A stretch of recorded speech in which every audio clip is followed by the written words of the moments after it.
Enregistre sur le cloud, là. Là, c'est bon. Voilà, ça enregistre.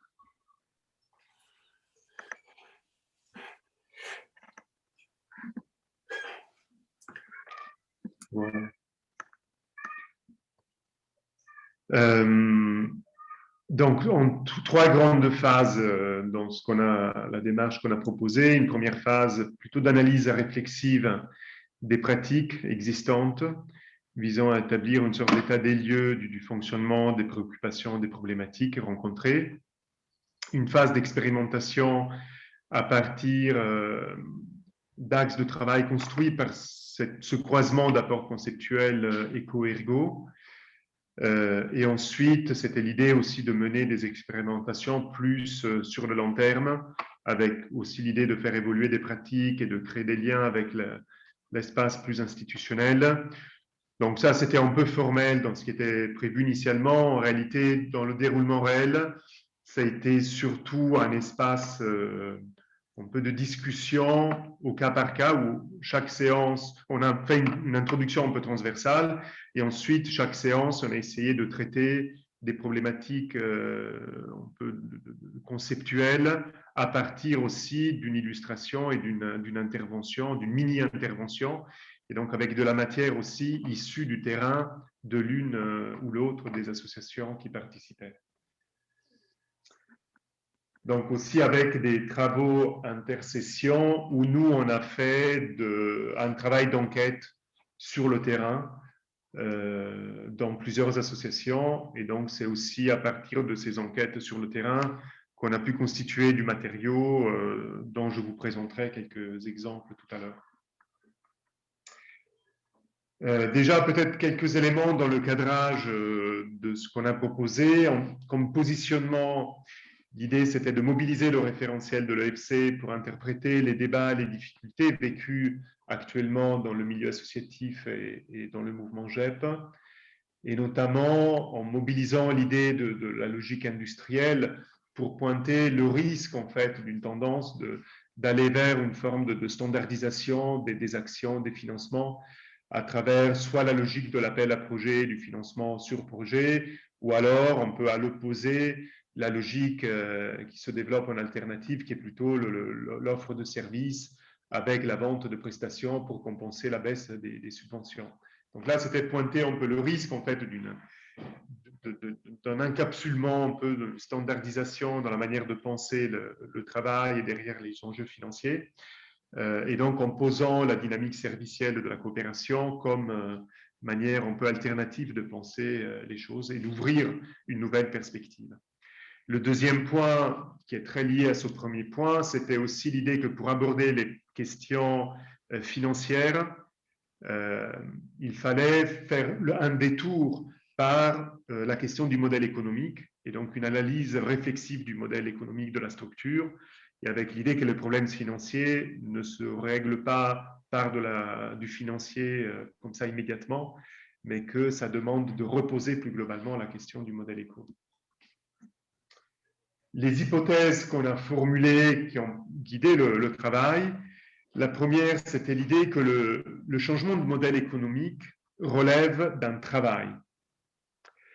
Ça, c'est par rapport aussi à toute une littérature qui existe dans le milieu associatif, où il y a en fait des auteurs, des théoriciens comme ça, qui posent chacun un peu des grands principes ou des modèles ou des choses, on peut sur papier en fait, ou la question du modèle, on peut sur papier, qui dit aux autres, aux acteurs ce qu'ils doivent faire.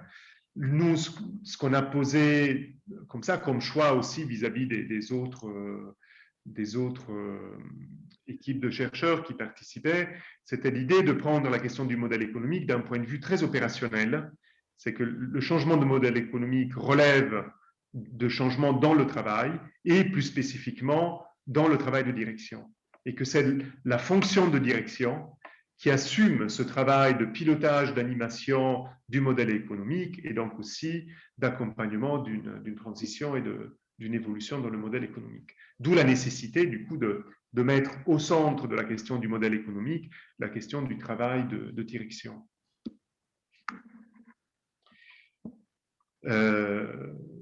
Deuxième point, le fait que l'instruction du modèle économique demande de passer d'un côté par une analyse des activités de travail et des coopérations telles qu'elles se réalisent concrètement et réellement dans l'organisation, dans la structure, et d'un autre côté, passer par l'ancrage territorial de la structure à travers son histoire, son contexte social, institutionnel, les effets de proximité avec d'autres acteurs, des relations, voilà, avec ces deux mises en perspective pour penser le modèle éco du côté du travail, du côté de la dimension territoriale. Et un troisième point, en fait, qui était plutôt la réflexion sur la dimension institutionnelle en lien avec le rôle des têtes de réseau et des organismes plus comme ça représentatifs du secteur. Voilà, pour repenser en fait le rôle de cette dimension institutionnelle en soutien, et notamment à travers la constitution et l'animation d'un ensemble de ressources au service des structures. Mais c'est ça en fait qui a été un peu moins travaillé en fait dans le déroulement.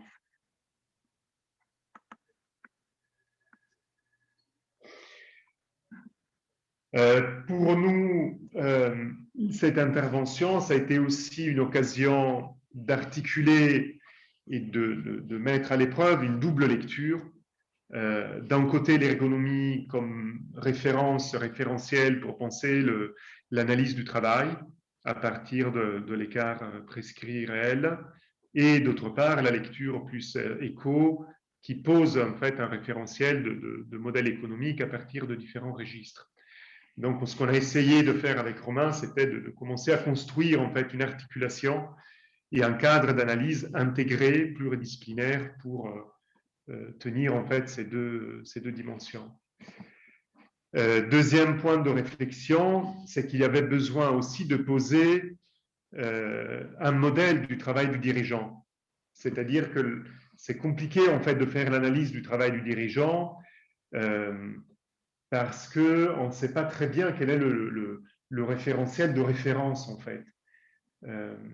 Donc, l'idée, en fait, pour comprendre, en fait, quels sont les écarts, les tensions, les dimensions propres dans la dynamique du travail, c'était l'idée, du coup, de poser un modèle, on peut, comme ça, en termes de modèle conceptuel, donc une référence à un cadre prescrit de ce que le dirigeant est censé faire dans sa fonction, pour ensuite du coup avoir un peu une grille de lecture et comprendre les dimensions qui permettent d'appréhender aussi le travail réel dans les difficultés, dans les initiatives, dans les problématiques qui se posent. Et donc, c'est là où on a essayé de construire un modèle de relation entre le travail de direction et ce qu'ici j'appelle le travail productif, même si effectivement tout est productif, mais au sens plutôt du travail des équipes, des professionnels, qu'ils soient salariés, bénévoles, mais un peu dans les dispositifs professionnels de production proprement dite.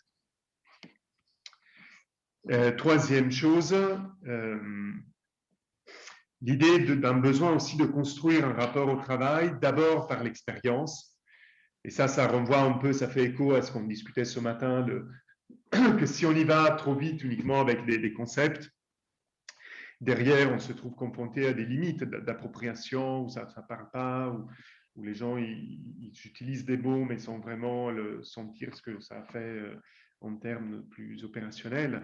Donc ici, l'idée, c'était plutôt d'avoir un cadre qui permette d'aborder la question de l'expérience propre du travail des dirigeants pour ensuite mobiliser un référentiel qui permet de penser, donc d'avoir cette réflexivité en mobilisant des concepts, mais sur la base d'abord d'une expression, d'une analyse de situations réelles et d'expériences.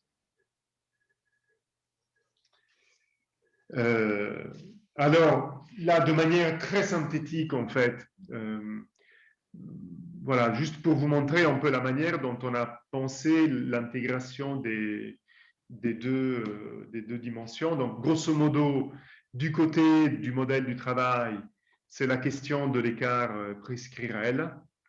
Donc ça, c'est un très beau schéma que propose Romain, en fait, qui est très parlant. Dans l'idée du prescrit, c'est le cadre un peu formel. Là, on l'avait utilisé. Là. Très carré, comme ça.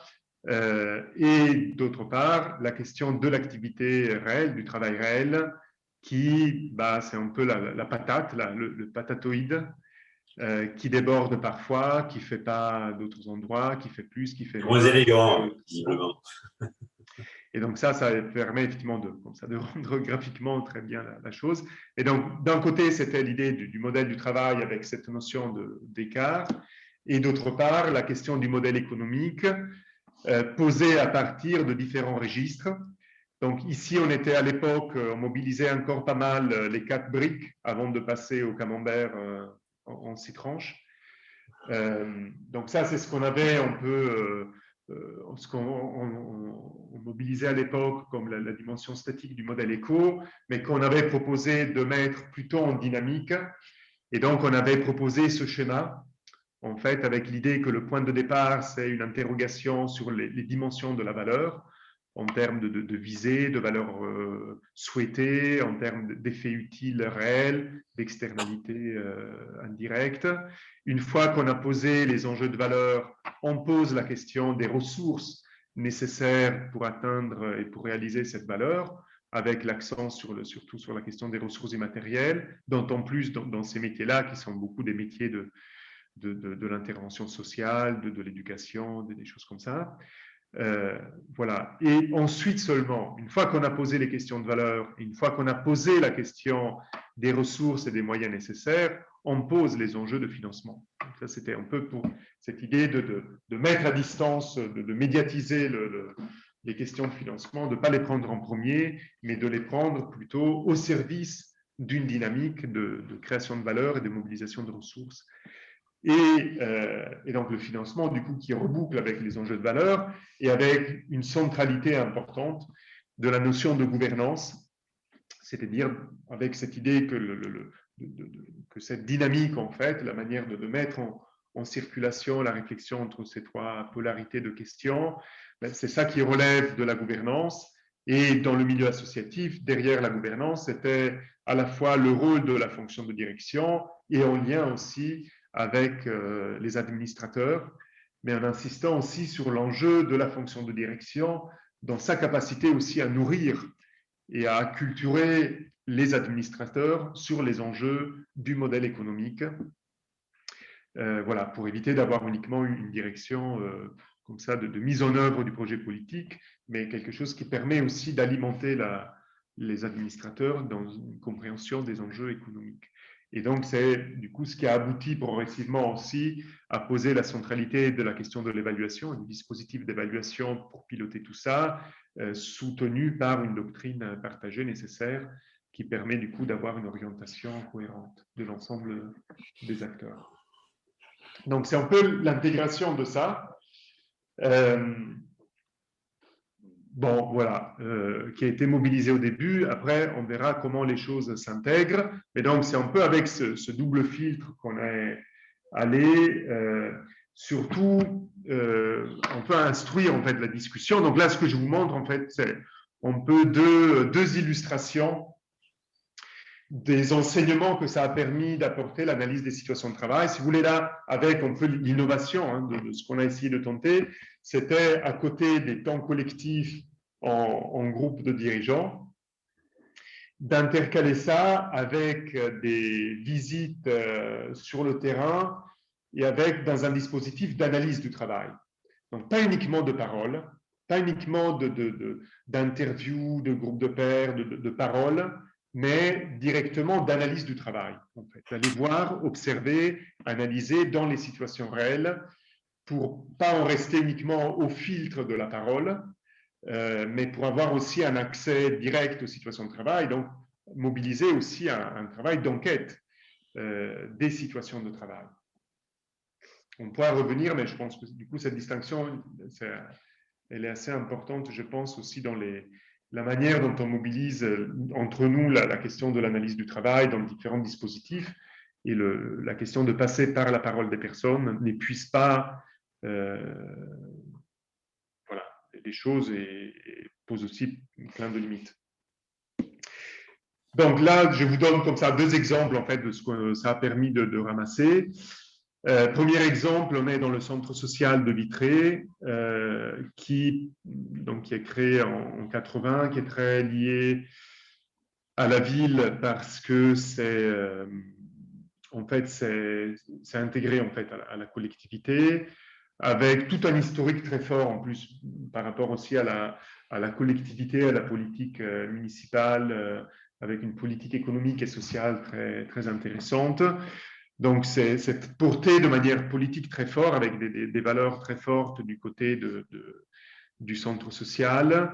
Et il y a 5 sites en fait qui sont gérés par le centre social, dont la maison de quartier qui s'appelle Maison Rouge et qui est inscrite dans un quartier populaire en fait, une petite cité de la petite ville de Vitré, mais c'est un peu la cité de périphérie, un peu en marge du centre-ville.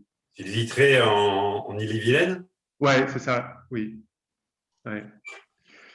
La problématique, alors tout ça c'est très ramassé, hein, là c'est juste pour tirer un fil, après derrière il y avait beaucoup plus de choses, mais une des problématiques sur lesquelles on était tombé, c'était surtout la question, une difficulté de travail des animatrices de la maison de quartier qui vivaient une pression temporelle très forte, avec comme ça l'impression que c'était toujours la course, elles n'arrivaient pas à faire tout ce qu'elles voulaient, comme ça un peu, et du coup qui les mettait en tension avec la directrice dans la manière de réguler, d'allouer du temps de travail.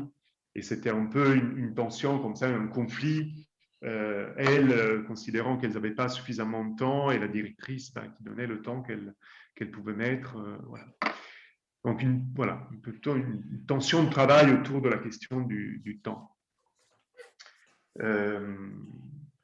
Et donc là, juste comme ça, méthodologiquement, j'ai passé une journée sur place. Voilà, une journée où j'ai vécu avec eux du matin au soir les différentes séquences de l'activité en prenant des notes, en prenant pas mal de photos aussi sur des documents, sur l'usage des espaces, des choses comme ça, avec des entretiens plus individuels avec certains acteurs, des animatrices, des bénévoles, voilà, et aussi en passant du temps en fait avec les gamins, ce qui était toujours assez chouette. En fait. Alors, ici, je me centre un tout petit peu sur un des dispositifs qu'ils animent dans cette maison de quartier, qu'on appelle l'accompagnement scolaire ou l'aide aux devoirs. Alors, en premier lieu, je me suis intéressé à la manière de présenter ce dispositif, cette action, un peu en termes de proposition de valeur formelle, en fait, et on peut avoir plusieurs accès, en fait, de description de la visée, en fait, du projet autour de cette action d'aide aux devoirs. Il y a le site Internet, en fait, qui pose les horaires, en fait, c'est 2 fois par semaine, 2 heures, le mardi et le jeudi de 16h30 à 18h30. Donc ça, je vous prie de noter ça, parce que c'est l'aspect temporel, justement, qui est très important. Donc les jeunes sont accueillis par des personnes bénévoles et des salariés du centre, avec des activités récréatives qui vont au-delà de l'aide aux devoirs. Ça, c'est ce qu'on trouve sur le site Internet. Dans le rapport d'activité, on trouve quelque chose d'un peu plus développé, qui mentionne en fait que l'aide aux devoirs s'accompagne aussi de sorties culturelles, d'ateliers autour de la coopération, la créativité, multimédia, écriture, comme ça, donc toute une série d'activités. On voit aussi que l'aide aux devoirs n'est pas seulement visée à favoriser la réussite scolaire des enfants, mais a aussi pour but de soutenir les familles dans leur fonction parentale. Et par ailleurs, on voit aussi que les salariés sont également disponibles pour accompagner les familles voilà, dans les relations avec les écoles. Donc, on voit bien, en fait, là, qu'il y a derrière la question de l'aide aux devoirs, comme ça, quelque chose qui va au-delà, qui s'adresse aussi aux parents et sur un pan plus large aussi de préoccupation.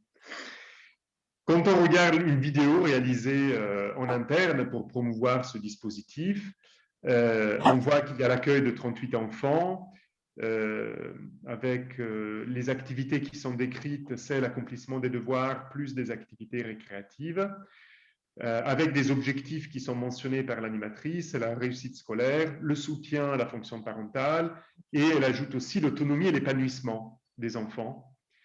Et dans différents témoignages en fait, de la vidéo, émerge aussi l'idée de la maison de quartier comme un deuxième foyer pour ces enfants, en fait, dans ce quartier populaire, avec des paroles aussi d'enfants comme ça qui témoignent de ça. Quatrième entrée, c'est le moment où j'assiste à un entretien d'embauche d'une bénévole. Donc une bénévole qui souhaite comme ça contribuer à ce dispositif d'aide de devoir, et donc il y a l'animatrice qui la reçoit, donc je participe en fait à l'entretien, et là c'est intéressant parce que ça donne accès à une autre manière encore de présenter ce dispositif, en sachant que cette bénévole c'est une toute jeune retraitée qui est une ancienne directrice d'école, donc aussi porteuse de toute une compétence, un savoir-faire et tout un engagement professionnel dans cette question. Et donc là, en fait, l'animatrice, elle pose bien le fait que ce qu'on appelle de l'aide-devoir, ce n'est pas du simple aide-devoir, mais que derrière, il y a un enjeu de réduction du fossé culturel entre les enfants du quartier, de soutenir la fonction parentale, d'autonomie et de respect du cadre et des autres, donc toute la dimension éducative et d'émancipation et d'accompagnement aussi des enfants.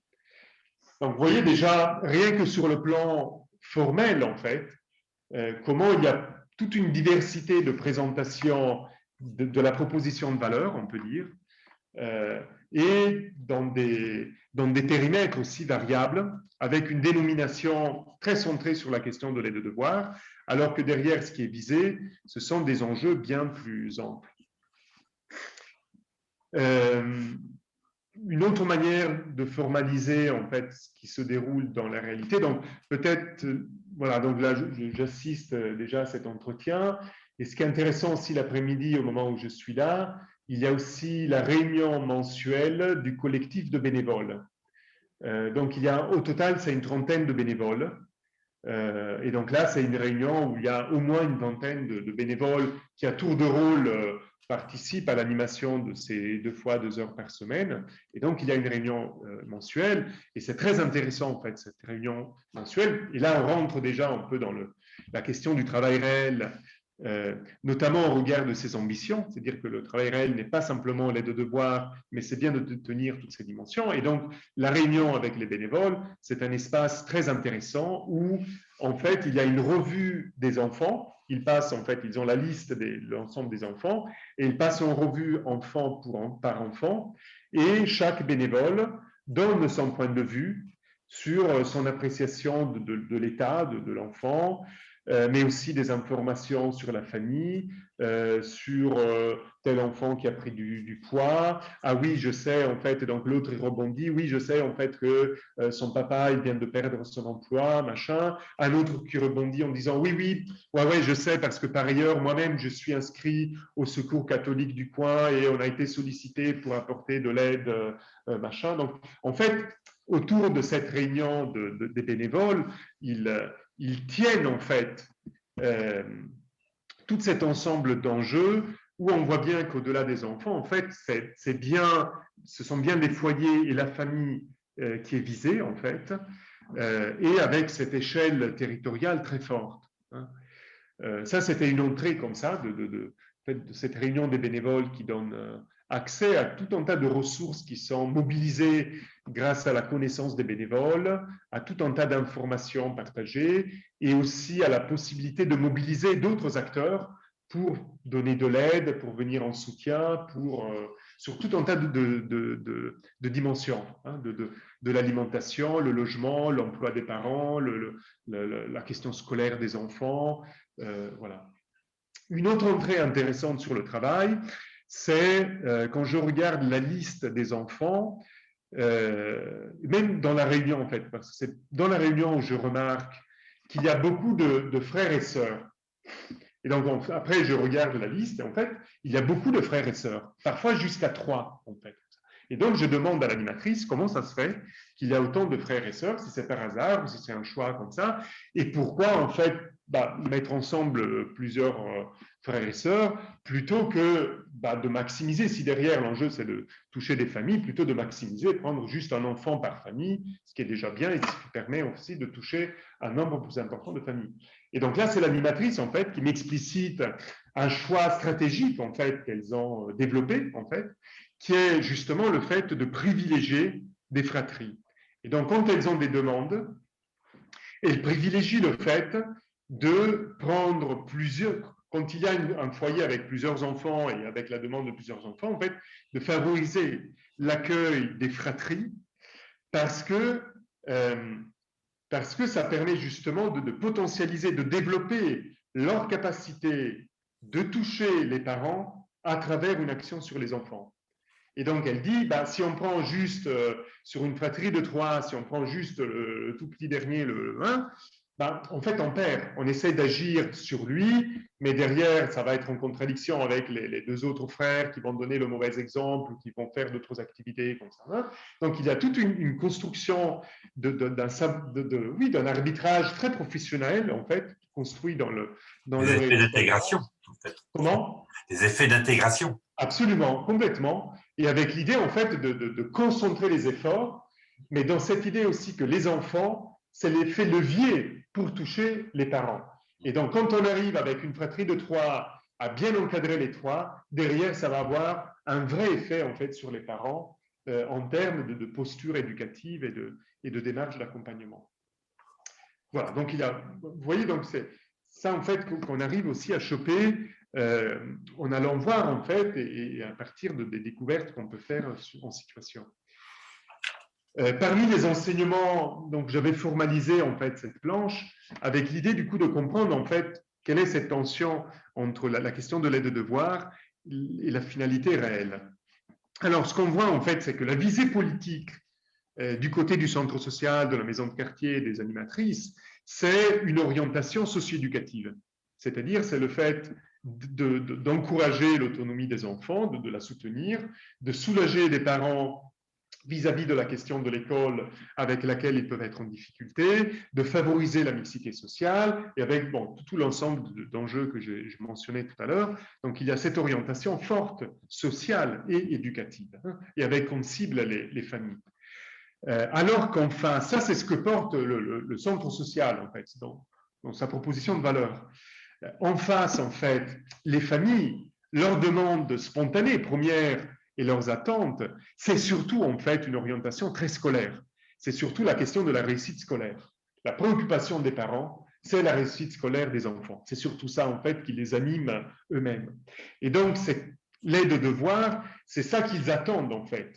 C'est-à-dire, c'est un soutien préscolaire pour aider leurs enfants à réussir, alors qu'ils sont dans une famille où les parents n'ont pas tous les moyens de famille plus aisés pour faire ça. Et donc, on voit bien là qu'il y a un décalage, en fait, entre d'un côté la visée politique portée par le centre social et d'autre part les attentes et la demande, on peut dire, spontanée formulée par les parents. Et donc, c'est dans ce décalage, en fait, où on voit émerger tout le travail des animatrices, en fait.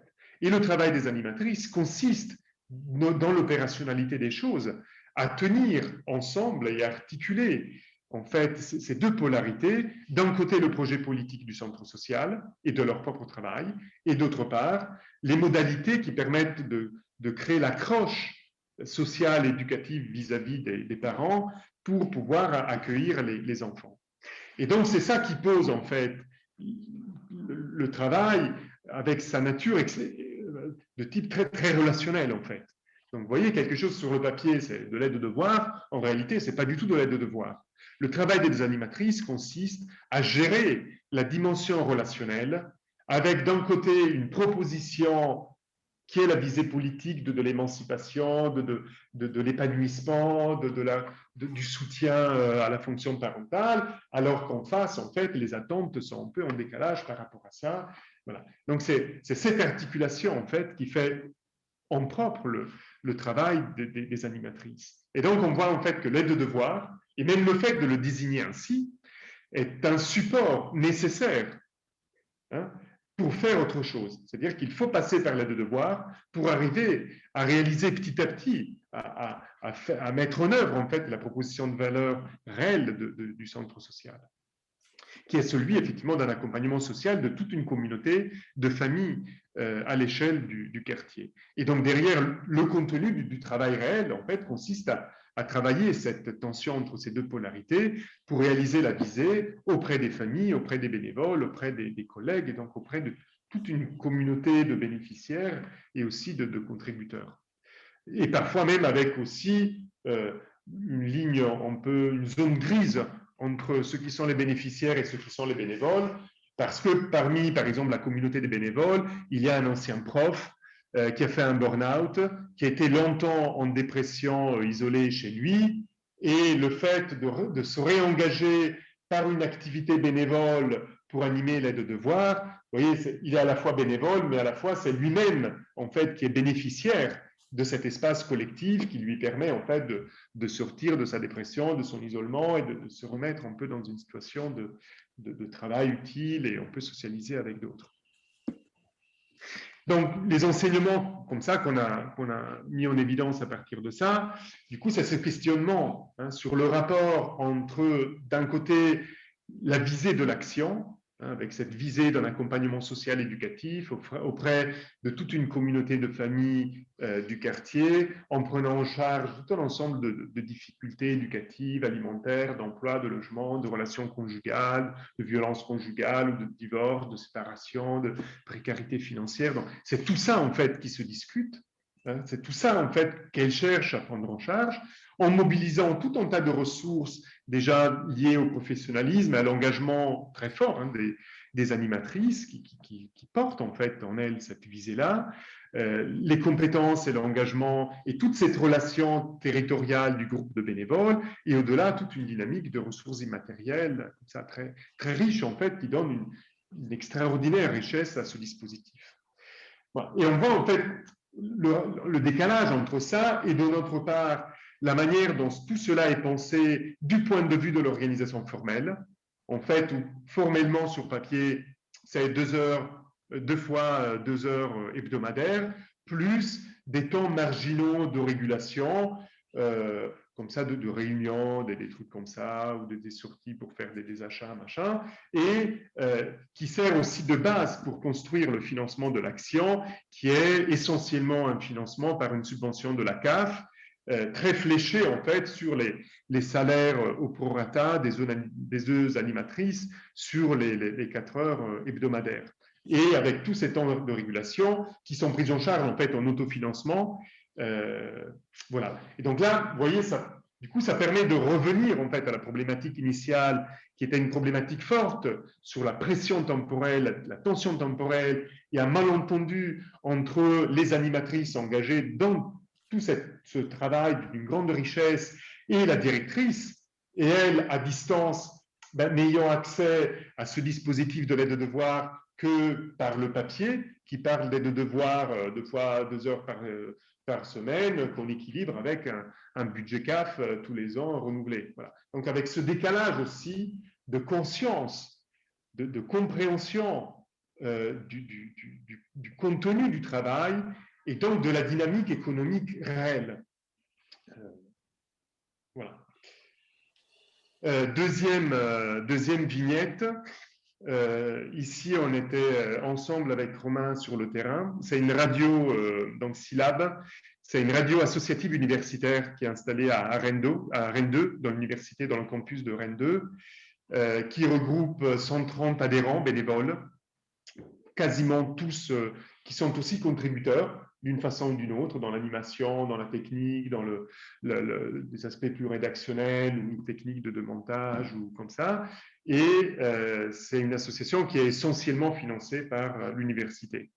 Et ici, la problématique, parmi d'autres, là c'est très ramassé, mais une des problématiques importantes, c'était un glissement du financement du côté de l'université qui passait d'une logique de subvention annuelle vers en fait une tendance à une logique plus de prestations, en demandant en fait à chaque fois la radio en contrepartie, comme ça, de participer à des dispositifs de communication institutionnelle.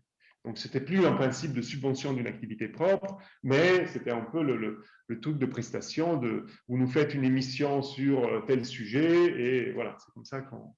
Et donc ça, bien sûr, ça ça posait en fait des problèmes pour la radio associative, mais ils étaient en difficulté en fait à se dégager de cette pression du financeur avec tout le rapport de force aussi et comme ça la dépendance à ce financement important. Et donc ils avaient du mal en fait à se dégager de cette tendance pilotée par l'université et à proposer autre chose ou défendre autre chose. Donc ici, ce qu'on a pu retirer comme enseignement à partir de la journée qu'on y a passée avec Romain, ici, ça représente en fait le déroulement d'une journée de 10 h du matin à 19 h le soir. Alors, une radio, la production d'une radio, c'est la production d'émissions. Et donc ici, c'est la grille des émissions de la radio sur cette journée, avec une première émission de Lunchbox sur le temps du midi. Ensuite, il y a une autre émission de musique, Super Radio 64. Ensuite, il y a toute l'après-midi, il y a cours, du coup, plutôt en fin de journée, mais c'est un temps de préparation. Le soir, il y a l'Inattendu, qui est une émission quotidienne, en fait, très éditorialisée, en fait. On peut sur de l'actualité, sur des trucs comme ça, c'est un peu une émission qui demande plus de préparation et aussi de travail un peu journalistique, en fait. Et une autre émission plutôt le soir aussi, je ne sais plus de quoi. Mais voilà. Donc, 4 émissions. Okay, donc ça, on peut dire sur papier, c'est ça la production de la radio. Si l'output d'une radio, c'est produire des émissions et des activités journalistiques. Or, en réalité, ce qu'on découvre, c'est que dans les déroulements de cette journée et en parallèle à ce qui se passe dans le studio et dans le local de la régie technique, il y a en fait un grand local, il y a une analyse spatiale, mais là je vous la fais, on peut sur le schéma, mais en fait il y a un grand local qui est à la fois un local d'accueil des gens qui viennent, c'est un local de travail de toute une équipe de journalistes en contrat civil, là, comment ça s'appelle, les trucs civils, le service civil, voilà. Il y a des postes d'ordinateur pour des activités plutôt techniques, de montage, comme ça. Voilà. Et donc, dans ce grand espace, il se passe plein de choses, en fait. Et surtout, circulent énormément de gens. Et donc, ça, c'est la liste des personnes qui ont circulé pendant, comme ça, une journée lambda qu'on a passée avec Romain sur place. Et donc, on voit qu'il y a des salariés, en fait, qui sont là, qui ont un rôle aussi très spécifique de soutien à la communauté des bénévoles. Donc, ce n'est pas les salariés qui font le job, mais qui font les émissions, mais les salariés sont vraiment pensés en soutien à la professionnalisation des bénévoles. Il y a une équipe de service civique qui constitue un pool en fait d'activités journalistiques et qui gère cette émission importante quotidienne. Au-delà, il y a toute une communauté de bénévoles. Et donc là, vous voyez toute une liste de 20, 30 personnes qui passent comme ça dans la journée, juste pour dire bonjour, ou pour faire le montage d'une émission, ou pour juste boire le café et faire le déjeuner ensemble, ou voilà. Du coup, ça devient aussi un lieu à la fois de travail, de socialisation, de rencontres. Il y a des invités aussi qui viennent. Il y a Mathieu qui travaille pour une maison de disques. Jean-Marie, je ne sais plus, et en fait une autre invitée pour l'émission du soir qui n'était pas prévue et qui se pointe au dernier moment. Donc les émissions, c'est aussi l'occasion d'inviter des acteurs de la ville, du territoire, comme ça, pour raconter des choses. Et il y a aussi une association.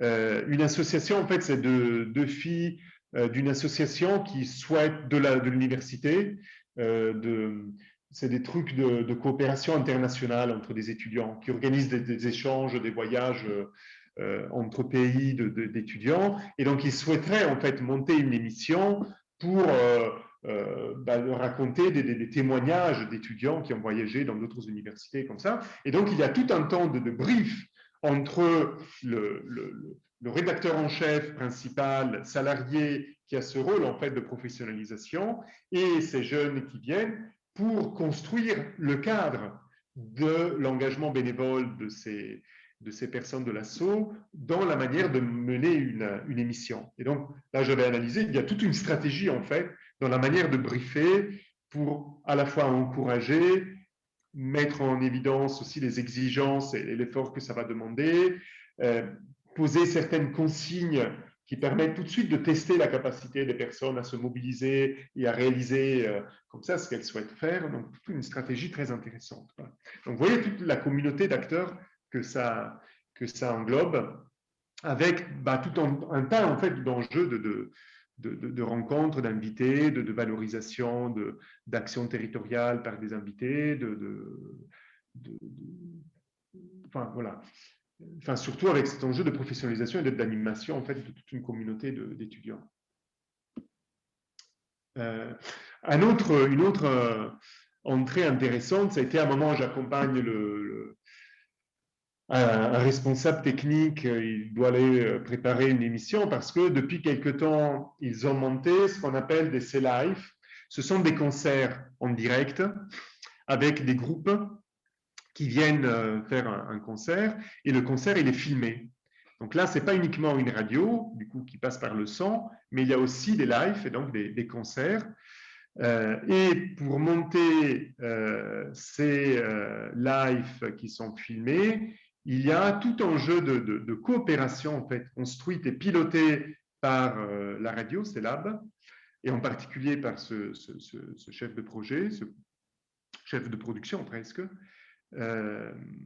avec d'un côté le service CREA, qui est le service multimédia de l'université, et d'autre part l'association CENART, qui est l'équivalent en fait de l'association des étudiants qui s'occupent de cinéma, et donc de professionnalisation d'une production au cinéma, et aussi de professionnalisation dans les métiers du multimédia et du cinéma. Et donc c'est là où ils apprennent plutôt à manier des caméras, à faire des prises de vue, et à produire des films. Et donc il y a tout un enjeu en fait de coopération dans la manière de monter ces lives. Et donc on avait essayé comme ça de formaliser tout un système de coopération et d'échange de services réciproques, hein, avec CELAB du coup qui porte une coopération avec les services CREA de l'université. Alors il faut savoir qu'en fait l'université avait investi énormément de moyens pour créer des locaux techniques de pointe en fait dans les années 80, fin 80, début 90.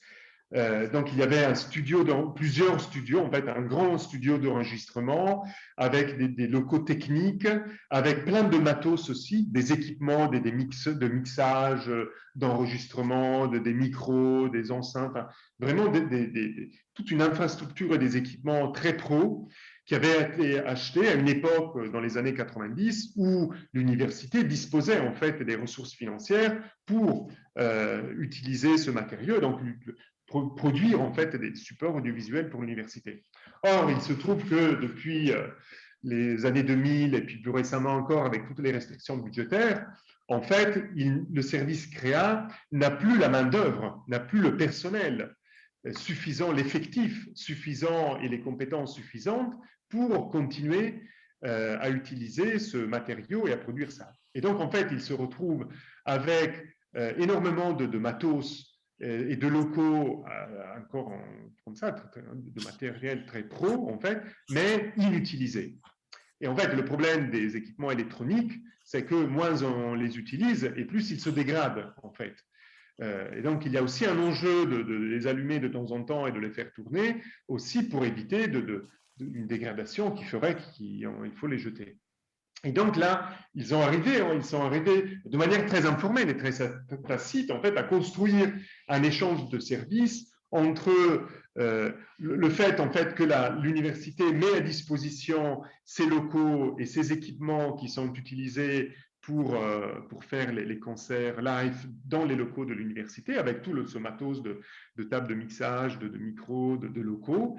Et la contrepartie, on peut dire, c'est que du coup, ça permet à l'université d'avoir un usage, en fait, d'avoir des forces vives, pour la plupart bénévoles, qui permettent, en fait, d'employer ces équipements, de les entretenir, de les nettoyer, voilà, et donc d'éviter une dégradation de tout un tas de moyens internes. Il y a un échange aussi entre Créa et Sénart. Donc, Sénart, c'est l'association audiovisuelle, là aussi en termes de prêt de matériel et d'entretien de matériel. Il y a des échanges de services entre la radio Célab et les groupes. Là aussi, avec un deal, c'est que du coup, la radio, en proposant un concert, ça permet au groupe d'avoir de la promotion gratuite, de passer à la radio, de passer sur YouTube. En se mettant en disposition gratuitement, c'est-à-dire que le groupe n'est pas payé, mais il se produit en concert en produisant du contenu pour la radio. Et la contrepartie, c'est qu'il bénéficie d'un espace promotionnel important. Et en plus, grâce à l'association Sénart, en fait, ils ont aussi la production d'un clip.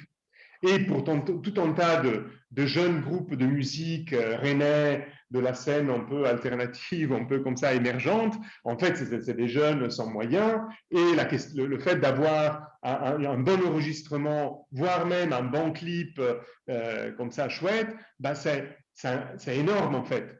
Parce que c'est un investissement absolument nécessaire pour ensuite faire la promotion, envoyer des masters à des festivals ou à d'autres pour se proposer, machin. Sauf que c'est un investissement parfois qui peut être trop lourd pour le groupe pour qu'il puisse le prendre en charge tout seul. Et donc, ça peut être fait de manière amatoriale, mais pas avec la même qualité. Donc, il y a cet enjeu aussi, du coup, de proposer, de donner aux bénévoles de Sénart une occasion d'apprentissage dans leur propre processus de professionnalisation, et en contrepartie, ils peuvent donner un clip au groupe. Et ensuite, tout ça dans cette coopération forte entre la radio et l'asso audiovisuel, là aussi dans la construction d'un projet commun, d'avoir du plaisir aussi, parce que de monter des concerts en live, c'est quand même aussi chouette, machin, et d'avoir aussi cette logique de formation réciproque entre la radio, des moyens audiovisuels, où il y a quelque chose de très partagé. Or, ce qui est intéressant, c'est que dans tout cet écosystème de coopération qui produit énormément de valeur, et l'énormément de valeur, ça veut dire qu'il y a des groupes qui ont été lancés grâce à la radio Célab, parce que grâce au passage au Célab, le groupe s'est fait repérer par le producteur d'un festival ou par un label de disques, machin, et derrière, ils ont pu enregistrer. Donc, ça permet de lancer des groupes, en fait. Ça permet du coup aussi pour des labels d'avoir accès à une jeune scène comme ça, avec un premier travail de filtre, de sélection comme ça. Voilà. Et quand on regarde la dimension monétaire de toute cette putain d'écosystème de coopération et de services, en fait, le budget de tout ça, c'est 15 €.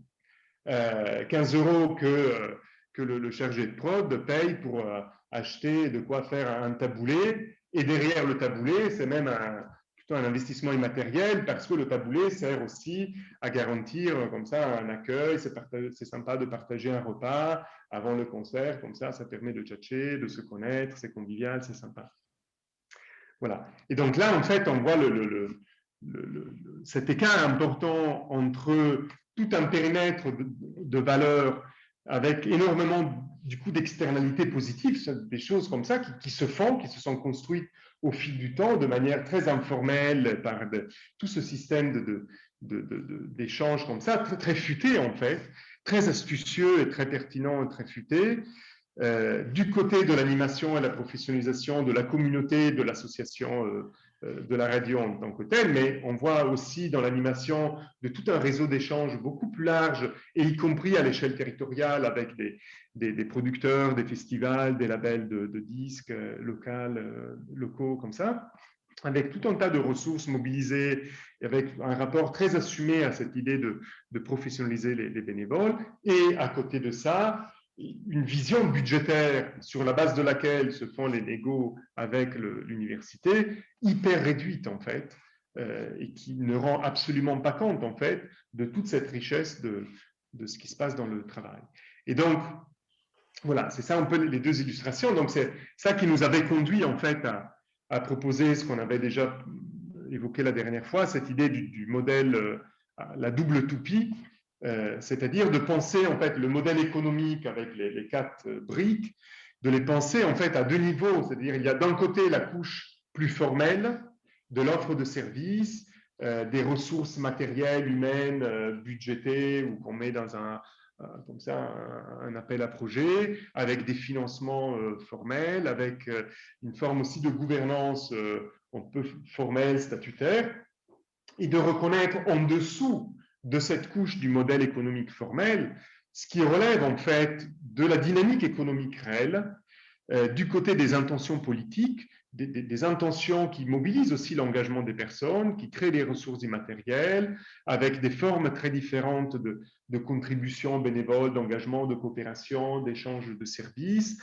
avec tout un enjeu aussi de gouvernance réelle, c'est-à-dire que du coup, c'est aussi dans des relations de coopération où il y a aussi une gouvernance en fait réelle de l'écosystème et de toute l'activité dans cette richesse. Dans le cadre du centre social, c'est tous ces échanges entre le centre social, la maison de quartier, et puis les autres associations qui interviennent dans le même quartier, où il n'y a pas d'espace formel en fait, mais dans cette réunion des bénévoles, en fait, se tissent plein de liens et de partenariats entre eux avec voilà, avec tout.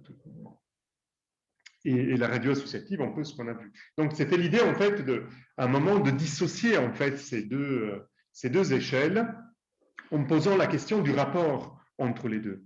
Et donc, l'idée de ce qu'on avait mis en avant, c'était que la question du travail de direction, alors, bien sûr, ici, on tire un fil, hein, on n'a pas l'ambition, ou je n'ai pas l'ambition de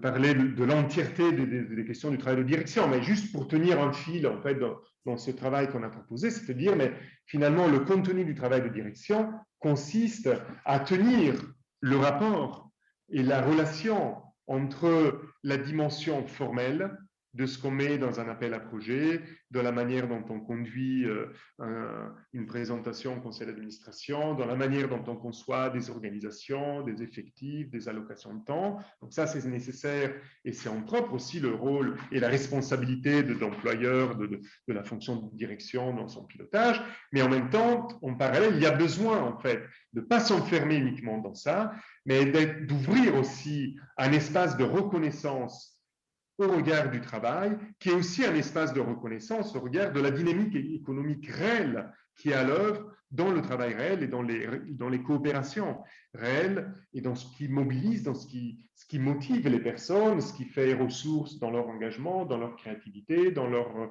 professionnalisme, dans la pertinence de ce qu'ils font.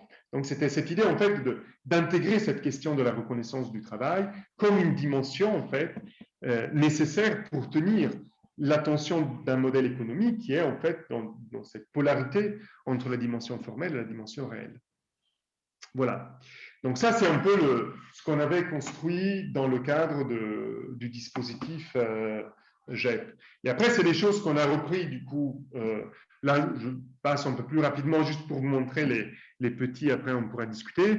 Mais c'est des choses qu'on avait repris avec Romain dans le cadre notamment du cours qu'on donne maintenant l'option analyse éco dans le master d'ergonomie, où du coup on a construit quelque chose, on a repris le camembert en posant cette question de la centralité du travail dans le camembert du modèle éco et en reproposant en fait cette manière de séparer, en fait, de distinguer les deux couches, c'est-à-dire il y a d'un côté un modèle économique formel de l'entreprise basé sur des représentations générales, formelles, historiques, un peu sur la manière dont les choses se construisent sur le plan formel, véhiculé aussi par la communication interne, externe, donc c'est ce qu'on trouve sur les plaquettes, sur le site internet, ce que les gens disent en fait, ce qui relève plutôt de la dimension en fait du prescrit, d'une description générique de ce qui se passe, et qui est le plus souvent aussi utilisé comme base de pilotage de l'entreprise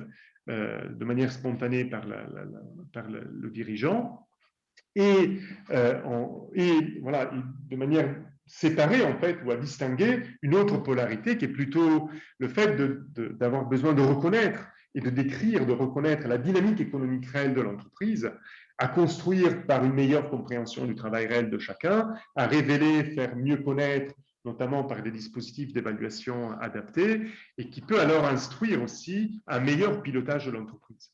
Et donc, c'est là où on a du coup situé la question du travail du dirigeant dans la manière de manier de manière dynamique la tension entre ces deux, avec évidemment, là c'est un peu le principe de l'écart l'enjeu, ce n'est pas de le réduire, il est de toute façon irréductible, mais c'est d'avoir une conscience de cet écart pour ensuite savoir manier les dispositifs formels de telle sorte qu'ils puissent être en soutien à la dynamique, en reconnaissance et en soutien à la dynamique réelle. Donc ça, ce schéma, par exemple, on l'a repris récemment avec Patrice pour montrer aussi opérationnellement. On l'a repris récemment avec Patrice l'année dernière dans l'accompagnement de LDE et ça a donné lieu en fait à l'animation d'un dispositif un peu de discussion sur le travail. Alors là, on était à distance, donc c'était plutôt un groupe de travail, mais de manière conjointe avec le dirigeant responsable de l'équipe et les commerciaux de l'équipe export. Et donc, ça a pris la forme en fait d'une grille où on a proposé pour chacun des parties du camembert de donner une description des aspects formalisés, par exemple la proposition de valeur, quelle est la manière dont on formalise, comment on le présente, qu'est-ce qu'on dit, qu'est-ce qui est véhiculé par la contractualisation, qu'est-ce qui est véhiculé par les supports de communication, qu'est-ce qu'on dit en fait de la proposition de valeur, à qui on s'adresse, quels sont les acteurs, qu'est-ce qu'on met en avant comme effet utile attendu, proposé, machin. Et puis ensuite, à partir d'un ensemble de retours d'expérience sur des situations réelles, là c'était plutôt sous forme de REX, mais essayer de remplir la case droite, c'est-à-dire comment le retour d'expérience comme modalité d'analyse du travail permet de mettre en évidence et de mettre en lumière d'autres dimensions de la proposition de valeur telles que ça se réalise de manière réelle. Et donc, le fait, on découvre que les commerciaux de LDE, en réalité, ils font énormément de conseils. Ce n'est pas simplement de la vente sur une liste d'achats envoyée par l'interlocuteur, mais qu'il y a tout un échange et toute une relation commerciale où ils font parfois même, ils vont jusqu'à faire du conseil pédagogique dans le choix de tel ouvrage ou remplacer telle référence un peu ancienne par une autre référence plus récente. Et donc, voilà, ou parfois, ça va même vers le fait de soutenir des choix d'outils, d'équipements informatiques sur des solutions numériques. Voilà. Et donc, en fait, on peut explorer à chaque fois chacun des registres du modèle économique. On peut l'explorer du côté des aspects formels, qu'est-ce qu'on en dit, comment c'est présenté, et du côté de ce qu'on découvre quand on regarde les modalités réelles dans la dynamique du travail. Et donc ça, du coup, ça permet de faire une synthèse, de montrer en fait des tensions, des incohérences, et ça peut éclairer aussi des problématiques liées au manque de temps, parce qu'on fait beaucoup plus de choses que ce qui est formalisé, ou d'absence de rentabilité, parce que finalement on crée beaucoup plus de valeur que ce qu'on est en capacité de monétiser et de financer derrière, ou par des malentendus aussi sur des formes d'engagement, c'est-à-dire on fait énormément de choses pour l'interlocuteur, et puis au moment où on attend la contrepartie, le mec il se barre, il disparaît. Donc du coup ça permet aussi de revenir dans la contractualisation, dans la manière de définir aussi des engagements réciproques pour tenir des relations de coopération sur le long terme. Voilà. Ça permet de pointer en fait et de tenir en fait ce dialogue entre les dimensions formelles et les dimensions de l'expérience du travail réel. Et donc, je vais terminer en fait sur une actualité un peu de tout ça. Aujourd'hui, donc plusieurs dispositifs en fait, un peu ces questions sont travaillées. Déjà, c'est quelque chose qui structure pas mal les deux groupes de professionnalisation, managers et commerciaux, comme je l'évoquais tout à l'heure, y compris dans la manière de commencer aussi à organiser des réunions conjointes entre le groupe manager et le groupe commerciaux et penser la coopération nécessaire entre managers et commerciaux dans ce sens-là. C'est-à-dire la manière dont il y a besoin aussi pour les commerciaux de mieux comprendre, grâce aux managers, de faire remonter l'expérience du travail pour mieux repérer quelles sont les dimensions de valeur réellement produites et créées par les professionnels pour ensuite pouvoir revenir vers le client et faire valoir ce qui a été fait. Voilà. Du coup, cette coopération intéressante entre managers et commerciaux d'une manière qui permet en fait d'avoir cette approche intégrée entre les enjeux de réflexivité interne et les enjeux de proposition de valeur vis-à-vis du client. Il y a eu l'expérimentation de cette grille vis-à-vis de LDE. Il y a eu l'animation de l'atelier CJD que j'évoquais ce matin, où du coup ça a permis de passer assez vite d'une entrée plutôt par le bien-être au travail. Déjà, je vais un peu plutôt parler de santé, mais voilà. Et assez vite, en fait, ça a permis de passer à la question du modèle économique jusqu'à interpeller des dirigeants justement sur des problèmes, en fait. C'est qu'ils, leurs gars, alors qu'ils cherchent, il y a une dirigeante d'un bureau d'études, déjà, elle était engagée dans le fait d'optimiser le travail par des logiques de productivité un peu classiques comme ça, et tout à coup, ça permet de mettre en évidence que non, en fait, le problème du temps, c'est pas qu'ils mettent trop de temps, les techniciens, c'est qu'en fait, ils font plus que ce que le client ne permet derrière de financer, de couvrir. Donc, du coup, ça permet tout de suite de changer le focus et de retirer le focus d'un problème de pression sur le travail, d'optimisation, de taylorisation du travail, pour ramener la question plutôt de la reconnaissance de la valeur réelle et donc de rediscuter du côté de la proposition de valeur la manière de soutenir la dynamique de valeur et d'échange de coopération et de services réellement déployés. Il y a aussi la poursuite de l'intervention auprès de HD Automatisme, où on travaille maintenant beaucoup avec Sophie, cette continuité entre la relation client, l'organisation réflexive, le management, la contractualisation. Donc, on construit un cadre qui permet de ramasser en fait tout ça, de tenir ensemble ça. Et c'est aussi ce qui s'engage progressivement aussi à travers plusieurs stages en ergonomie qu'on a montés cette année dans des entreprises OFC. Donc, c'est le contrat d'apprentissage chez Fortal qui travaille du coup sur le travail des commerciaux et de voir comment le travail des commerciaux contient déjà en lui-même des prémices en fait de solutions intégrées et de dimensions de services qu'il s'agit de mieux reconnaître et consolider. Il y a aussi un stage qui va démarrer chez Jean Bouteille, qui est une entreprise du Club Noé qui est engagée sur la vente en vrac de liquide et qui ont eu toute une réflexion très intéressante grâce au groupe manager et avec un vrai basculement dans la question de la centralité du travail, qui est complètement assumé, y compris par le directeur des opérations, le directeur des métiers plus techniques. Il y a aussi une autre stagiaire qui commence chez Alexandre Ducrot, qui est le notaire, dans un enjeu plutôt d'organisation interne, d'animation de l'équipe et de management de l'équipe, comme ça, dans les évolutions du métier. Et il y a aussi un stagiaire qui a démarré, c'est un stagiaire de Lyon 2, en fait, du master de Pascal et Valérie, et qu'on accompagne et qui a démarré dans l'AIST, qui est un service de santé au travail.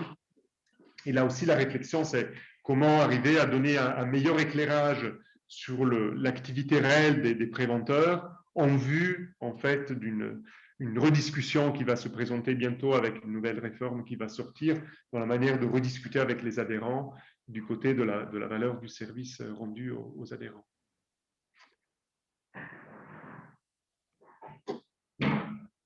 Bon, voilà, je m'arrête là.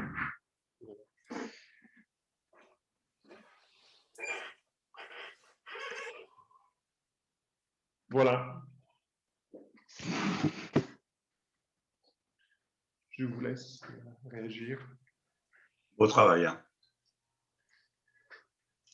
Moi j'aimerais bien, dans une perspective de Rex, juste avoir les effets que ça a fait du point de vue des dirigeants que vous avez accompagnés là. C'est-à-dire la révélation de cette dimension du travail réel et de cette richesse qui, à chaque fois, s'exprime. Romain, il est parti? Oui, ok. Oui, il est parti. Je ne sais pas s'il va revenir ou pas. D'accord, parce que du coup, il a aussi participé pas mal au dispositif. Du côté du centre social, ça a été une vraie révélation en fait, de la directrice, en fait, et très réflexif. C'est-à-dire, elle s'est rendue compte à quel point elle ignorait ce qui se passait et à quel point ça la privait elle-même de sa capacité d'agir, en fait. En fait, qu'elle ne savait pas. Et du coup, dans tous les temps de négociation où elle montait des budgets comme ça, du coup, elle passait complètement à côté de tous les enjeux de ce qui se passait réellement. Et donc, de relier entre les grandes énoncés du projet de service, avec toutes les grandes visées d'émancipation, d'autonomie, des machins, et en face, les budgets très découpé par ligne, par un dispositif machin, contre les deux, c'était tout le côté de comment ça se matérialise par l'activité, par tout un tas de... Et comme chaque dispositif, c'est un monde, en fait, en soi, où il se passe... Ça, pour elle, ça a été un vrai déclic, en fait, du coup, qui a ouvert aussi toute une nouvelle réflexion de dialogue avec les animatrices. Déjà, ça a apaisé pas mal. Elle a pris l'initiative aussi de rediscuter avec les animatrices, aussi sur un cadre intermédiaire, du coup, qui était un peu compliqué parce que ça remontait pas beaucoup d'infos comme ça. Donc, aussi une réflexion sur le rôle qu'elle attendait aussi des cadres intermédiaires. Mais là, c'était vraiment, et c'était touchant en fait, c'était vraiment le truc, elle ouvrait les yeux tout à coup, en prenant conscience de tout ce qu'elle ignorait et dont elle avait besoin en fait, aussi pour mieux faire son job de directrice. Ce n'est pas juste la question de la reconnaissance comme ça, mais en quoi ça lui manquait aussi pour avoir plus de vie elle-même, pour monter au créneau, pour imaginer. Parce que tout à coup, au moment où on définit ça, ben, tout de suite, ça donne plein d'éléments en fait, de discussion, de financement, d'engagement, de partenariat, même pas monétaire, mais de partenariat, et c'est bien pour le centre social de monter des partenariats. Donc ça a été un déclic très important. Il y avait aussi la responsable de la radio qui était très en difficulté, en fait, parce que parmi les 4 salariés, c'était un peu par métier. Il y avait un expert technique, un expert journaliste, un expert plutôt dans des partenariats externes et une fille qui était plutôt chargée administrative. Et elle portait toute seule la charge des négociations administratives et financières. Et donc, en fait, elle passait son temps dans des documents, essayer de monter des appels à projets, de répondre, de voir comment contourner les trucs, mais très seule et dans un face-à-face avec l'université. Donc, ça l'écrasait complètement. Et donc, le fait, du coup, de montrer aussi comment, à côté des dimensions financières, il y avait toute une dynamique, en fait, qui apportait énormément de choses. Du coup, déjà, vis-à-vis de l'université, c'était défendre ça, en fait. Ce n'est pas juste des émissions, en fait. Ce sur quoi, du coup, l'université venait le chercher, faites-nous une émission pour de la com institutionnelle. Non, en fait, le métier de la radio associative, ce n'est pas juste de produire des émissions, mais derrière, c'est de professionnaliser. Il y a même des exemples, des histoires d'étudiants qui finalement sont finis dans les métiers techniques de la radio, qui ont travaillé aussi dans qui sont professionnalisés, en fait, dans des équipes techniques de radio. Et enfin, de faire vivre en fait toute cette communauté de socialisation, de compétences, et de vivacité en fait aussi de la vie associative et estudiantine aussi dans l'université. Et puis tous les pistes aussi de financement externe en fait. Parce que vis-à-vis des festivals, c'est énorme. Vis-à-vis des groupes, c'est un boulot énorme avec énormément de valeur par rapport à un festival, d'avoir déjà tout ce travail de veille, des groupes, de machin, de les inviter, de tester. C'est tout un travail énorme pour un producteur de festival, de filtre et de sélection, de la scène montante à Rennes, avec plein de festivals. En plus, à Rennes, il y a plein de trucs territoriaux comme ça. Donc, avec plein de possibilités aussi, du coup, d'aller chercher des financements un peu complémentaires sous différentes formes. En faisant valoir ça.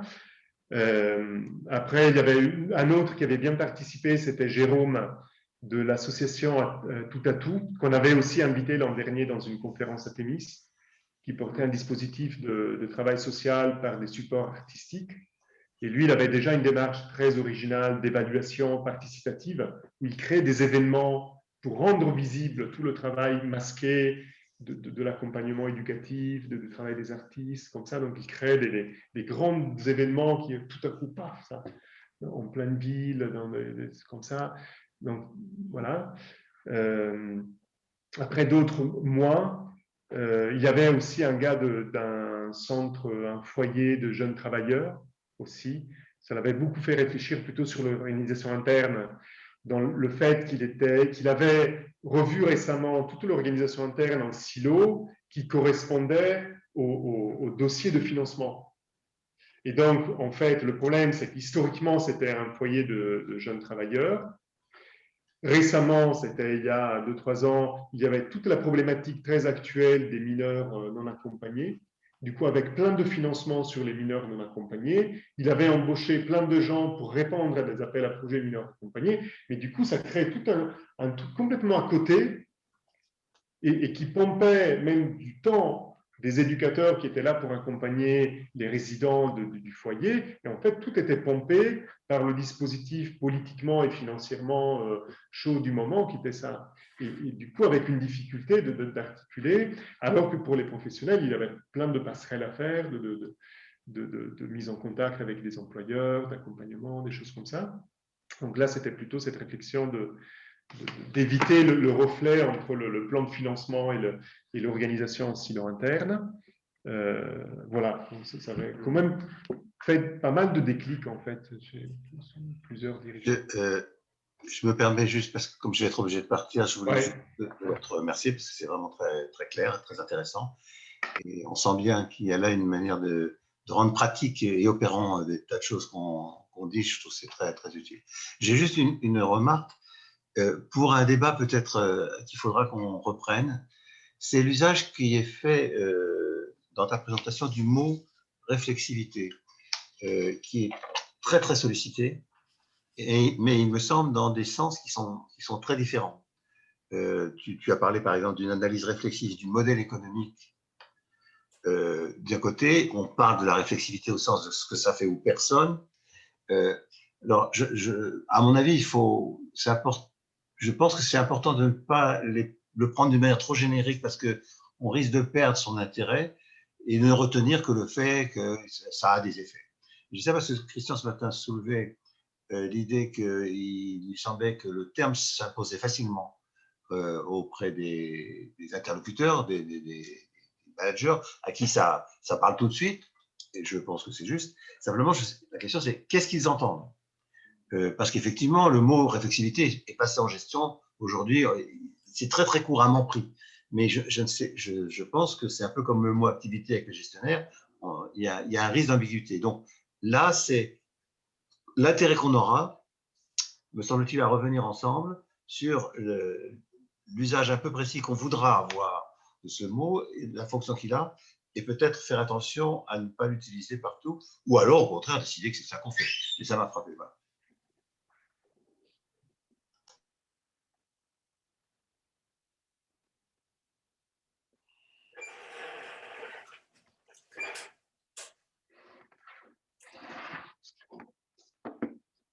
Alors, qui veut réagir là? En dehors de François. Moi, je veux bien.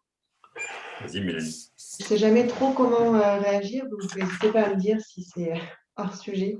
Moi, en fait, déjà, merci parce que c'était super intéressant et ça m'a fait écho à plein de choses.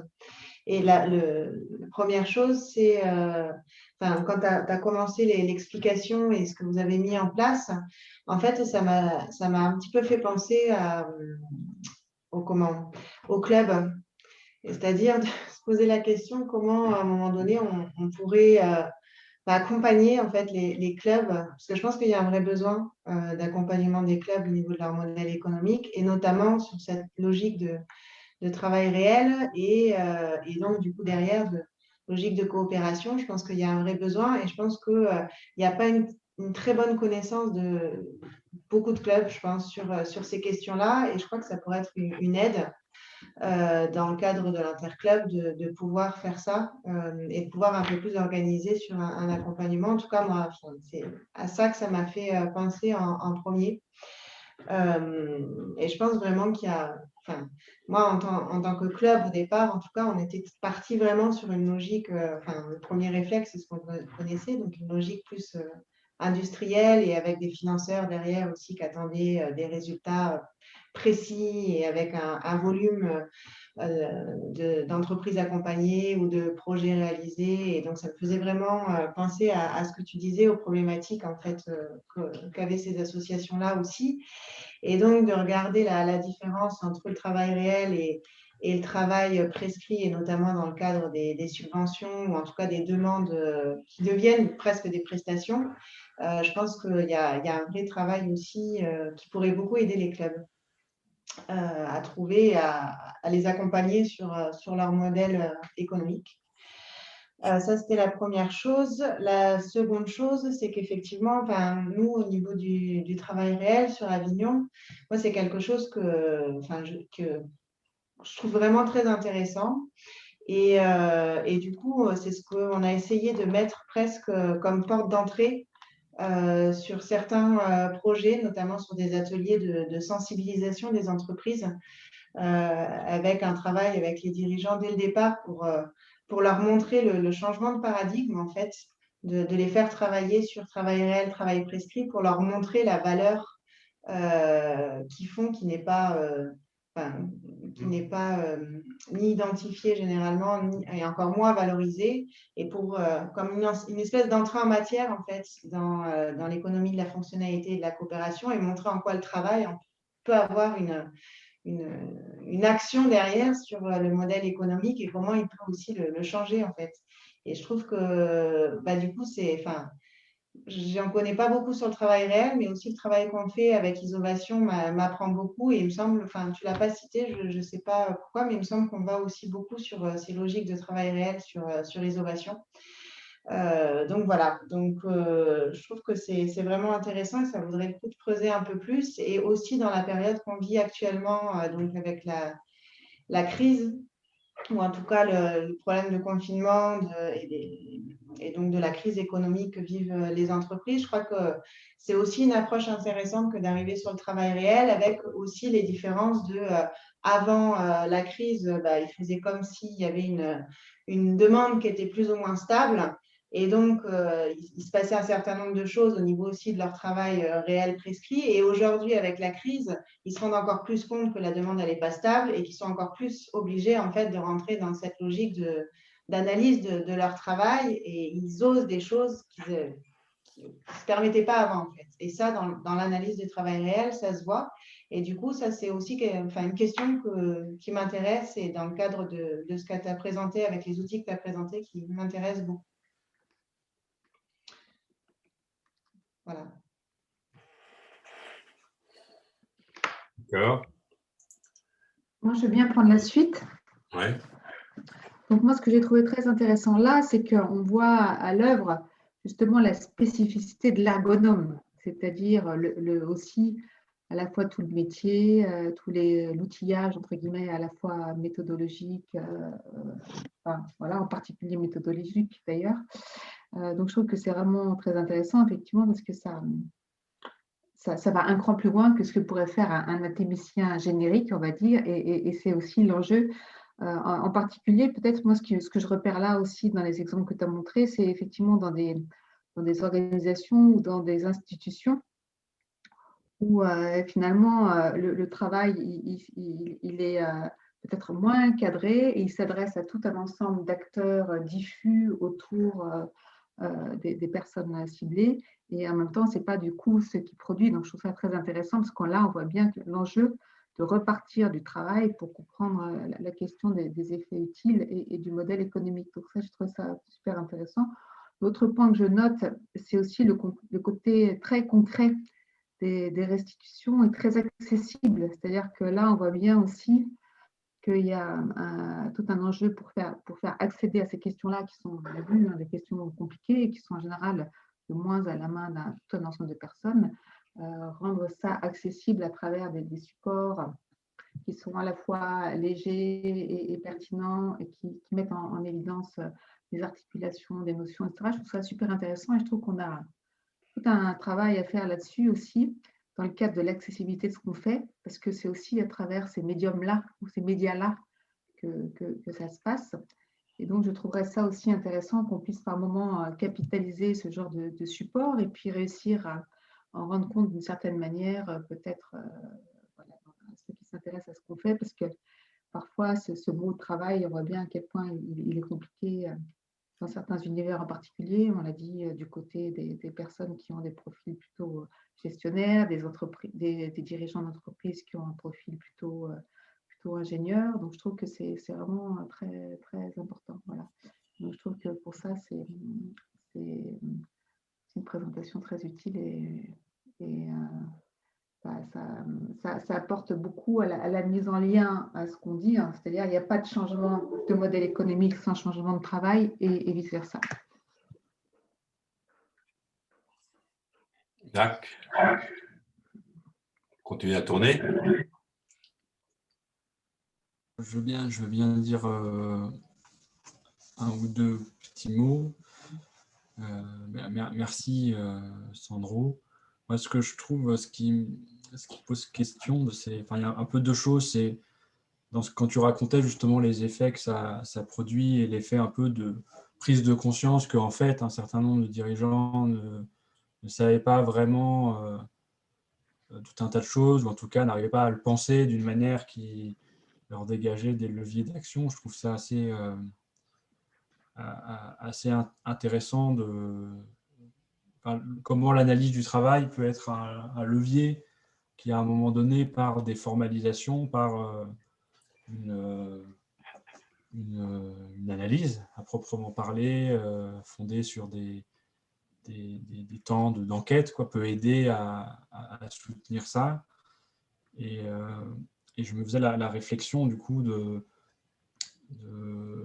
la manière dont ça peut s'articuler à des dispositifs réflexifs plus fondés sur la parole, où justement, moi, je repère que dans des situations où les personnes ont du mal à penser certaines dimensions de leur activité, là, je pense par exemple à un jardin de cocagne, où la question de comment, en tant qu'encadrant technique, donc les personnes qui encadrent des salariés en insertion, peuvent, selon la manière dont ils s'y prennent, soutenir les dynamiques d'émancipation, les dynamiques de développement, du projet d'insertion, on va dire, des personnes par le travail en tant que tel. Et en fait, aussi paradoxal que ça puisse paraître, qui est un impensé dans un certain nombre de jardins. Plusieurs fois, je me posais la question de dans quelle mesure le fait de passer par leurs pratiques réelles et pas simplement par ce qu'ils en disent pouvait appuyer justement la capacité réflexive après à mettre des mots sur des choses qu'ils font en partie, mais dont ils n'arrivent pas à trouver les mots comme ça, et pour lesquels le passage par la parole seul peut parfois être assez limitant. En tout cas, c'est un peu le questionnement que j'avais, et du coup, je trouve que c'est intéressant d'imaginer des formes un peu hybrides pour soutenir la dynamique réflexive, en fait, à partir de choses qui se font, sans qu'il y ait nécessairement les mots qui existent pour le dire.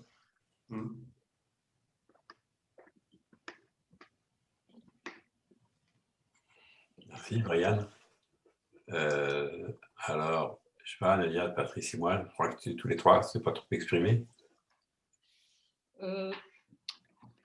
Moi, je trouve tout à fait intéressant le fait parce que c'est vraiment le gros sujet de l'ESS, là, c'est d'être pris dans des logiques de financement qui n'ont rien à voir avec la valeur qui est créée, en fait. Et donc là, dans le travail que vous avez fait, on voit bien que vous faites ressortir les éléments, des dimensions de valeur réelles et qui sont créées et qui sont super utiles et qui sont noyées, enfin où il n'y a pas la place ou qu'on n'arrive pas à voir quand on reste dans des logiques dans lesquelles ils sont contraints de reporting et de montrer ce qu'ils font pour avoir des financements. Donc ça, je trouve ça intéressant. Alors, je vois bien comment les dirigeants, ils ont cette prise de conscience-là et qu'ils voient tout ça. Nous, on l'avait repéré également dans les accompagnements de dirigeants ESS, où il y avait ces effets de révélation de la valeur. Après, c'est comment ils arrivent à tordre un peu les choses au niveau des financements, à trouver des modalités un peu sioux pour sortir des logiques très, très, très contraintes, notamment dans l'ESS, de mode de financement. Voilà. Ou est-ce qu'ils se dégagent complètement de ça et puis ils vont chercher ailleurs, il faut d'autres choses. des éléments hybrides. Et après, il y a un enjeu de comment ça se traduit, comment ils arrivent à faire quelque chose de tout ça, quoi, en termes d'activité et donc de financement. Et s'ils arrivent à convaincre d'une certaine façon quelques institutionnels pour sortir un peu de ces logiques-là, je ne sais pas. Ça, moi, je n'ai pas réussi à voir ça. Ouais. Oui, moi, j'ai juste 2 mots. Je suis d'accord avec Nadia. Je me demande comment justement sortir de cette. Comment ils arrivent. Enfin, je vois bien à quel point finalement tout ce travail les fait basculer dans un autre rapport au travail ensemble, à la valeur que ça crée, etc. Et puis comment ils sont rattrapés en fait par tous ces carcans. Et en fait, ça doit créer une sorte oui, une vraie difficulté. Et je me demandais comment ils arrivaient. Est-ce que finalement, ça allège un peu comme nous, on peut faire, par exemple, c'est ce rapport finalement au financement. Et puis, à la fois on joue le jeu, on essaye de déplacer les lignes et tout ça, mais qu'on ne se sent plus carcéralisé comme ça, mais que voilà, on joue avec un peu comme un instrument de musique, et puis en essayant de rester dans les clous, tout en voilà. Ou est-ce qu'à un moment donné, ça crée entre l'ouverture qu'ils vivent et puis la réalité qu'on veut leur imposer, voilà, est-ce que ça crée des nouvelles souffrances finalement? C'est-à-dire que d'un seul coup, ça n'a plus de sens. Toutes ces subventions qu'on vous donne pour faire 4 heures de machin, alors qu'en fait, vous faites 10 fois plus, etc.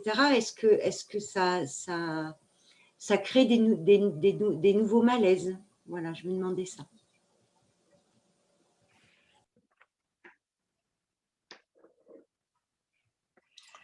Merci Zoé. Patrice, tu veux y aller ou Moi, je réfléchissais sur l'articulation avec la question des effets utiles, en fait. Je me posais cette question-là. Parce que je vois bien que... En fait, je vois bien que c'est un point d'appui pour travailler à ça. C'est-à-dire que le prescrit, c'est finalement une façon de décrire son offre. Le réel, ça permet d'accéder déjà à ce qui s'y joue et donc finalement d'avoir une compréhension à travers l'activité et la relation, une capacité à capter un ensemble d'effets utiles qui sont donc à commencer à se décentrer de la qualité de l'offre en tant que telle à la question de la valeur de l'offre, la valeur réelle et derrière de voir comment c'est une étape ou un point d'appui pour aller vers cette question après des effets utiles et après de la valeur qu'on accorde à ces effets utiles. Voilà.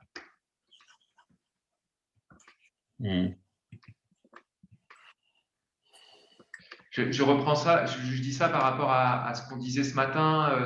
Alors moi, je l'ai pas expérimenté, mais ce petit atelier qu'on a imaginé dans les parcours 3 en Grand Est, où on a fait l'hypothèse que d'aller discuter sur finalement quelle est la valeur de mon offre et donc sur les effets utiles, c'était pertinent d'associer les salariés parce que le dirigeant lui-même, il n'aurait pas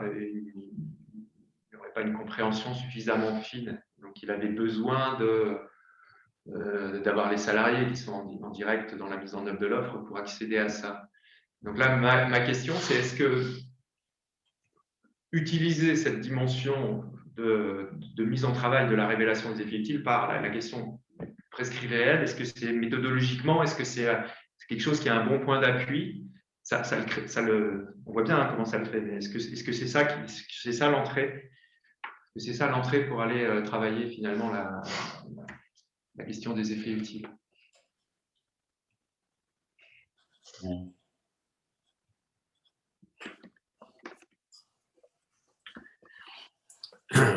Alors, moi, de mon côté, d'abord, j'ai trouvé, comme tout le monde, comme chacun d'entre nous, comme retour l'expérience extrêmement intéressante et la façon dont tu l'as décrit très, très passionnante, même au moment.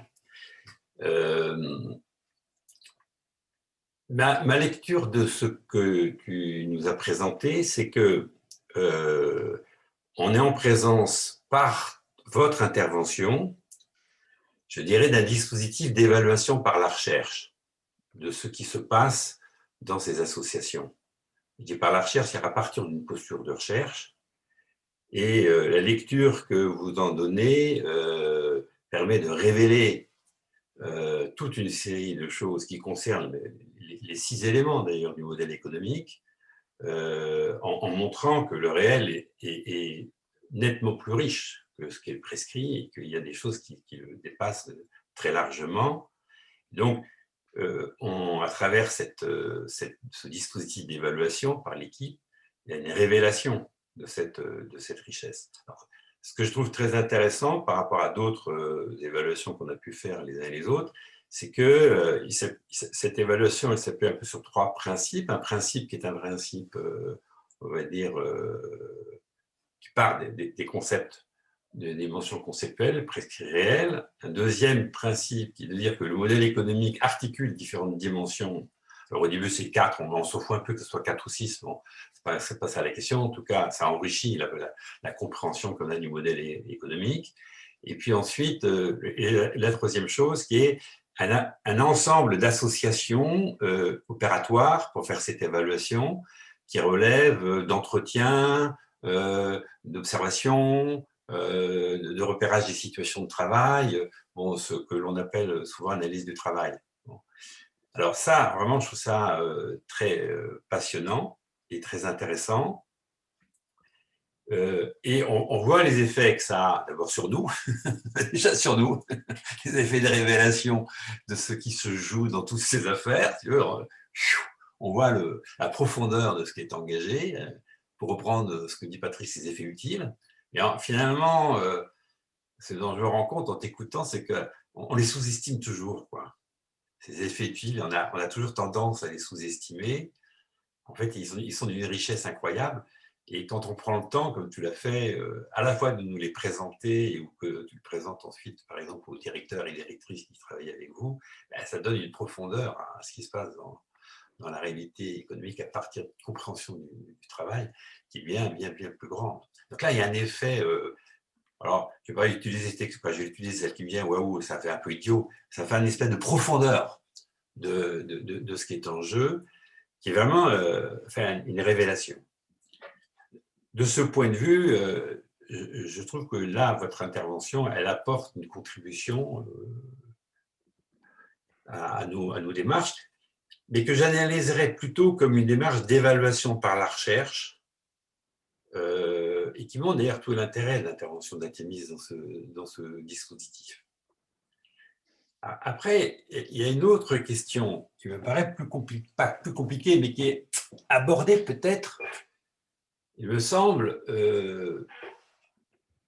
un peu trop, peut-être, je ne sais pas si c'est trop rapidement, ou en tout cas de manière voilà, avec laquelle je suis un peu en balancement, c'est quand on en tire le travail du dirigeant. Parce que là, ce travail, il ne peut pas faire ça. Il ne peut pas faire ce qu'on fait. Donc, la question, c'est comment, finalement, à travers ce qui vient de cette vie-là, se révèle... alors, le travail du dirigeant, je le vois moins, d'une certaine manière. Voilà, disons les choses comme ça. L'évaluation du travail des dirigeants, je le vois moins dans ce que tu nous as présenté, autant je vois bien l'évaluation du travail de l'ensemble des équipes, ça se voit bien, très très bien. La révélation du travail des dirigeants, je le vois moins. Je vois un effet de déplacement, et chacun l'a dit, je reprendrai ce mot, de forme de conscience. C'est-à-dire que vraiment, ça change les formes de conscience de nos interlocuteurs. Est-ce que ça change leur forme de pensée? Ça introduit en tout cas un basculement certainement sur les formes de pensée. Sur quoi? Et sur la façon dont ils pensent leur propre travail, c'est moins clair pour moi. Ça vaudrait le coup qu'on en rediscute à partir de ce prisme du travail des dirigeants. Parce que Alors, ma première conviction, c'est que ce que nous faisons, quoi, nous, vous en l'occurrence, mais nous, athéistes en général, ne peuvent pas le faire. C'est justement parce qu'on est dans une posture de tiers que ça révèle tout ça, mais qu'eux ne peuvent pas le faire. Alors, qu'est-ce qui serait à faire? Alors, moi, ce qui me vient à l'esprit, c'est 2 ou 3 choses. D'abord, mobiliser des gens comme nous, c'est déjà énorme. C'est de leur construire des relations avec des tiers et donc d'ouvrir la réalité par des phases d'évaluation où une coopération s'instaure avec la recherche, c'est déjà énorme. C'est déjà pour moi un travail du dirigeant qui est majeur parce que qu'on sous-estime souvent. C'est-à-dire que le fait qu'il travaille avec nous, c'est déjà un point extrêmement nouveau pour eux. Bon, donc là j'en identifie un. Le deuxième point, c'est comment finalement, parce que nous, on ne va pas intervenir tout le temps non plus, bien entendu. Donc on intervient dans certaines périodes, puis après on s'arrête, notamment lorsque la mission est une mission d'évaluation. Donc quel est le dispositif, comment ils animent un dispositif organisé pour alimenter de manière régulière cet écart entre le prescrit et le réel? Parce que là, ça a fait un effet de révélation, et on sent bien qu'après, il y a un problème de travailler cet écart esprit et réel et de continuer à l'alimenter. Alors, c'est peut-être là où ils ont un travail spécifique et une responsabilité spécifique, ces dirigeants. C'est-à-dire, c'est d'installer en fait l'organisation réflexive, c'est de garantir cette installation, avec toutes les difficultés que ça représente. Parce que l'installation des organisations réflexives, c'est très difficile. Comme le temps, de tension entre le court terme et le long terme, vous le savez comme moi, c'est très difficile. Alors là, il y a peut-être un deuxième point de travail très singulier des travaux des dirigeants, c'est installer et instituer l'organisation réfléchie de telle manière que les mécanismes que vous avez enclenchés puissent entrer dans un processus où ça s'alimente, où c'est par étapes, mais ça s'alimente. Et peut-être la quatrième question, ou le quatrième point là, sur le travail des dirigeants, c'est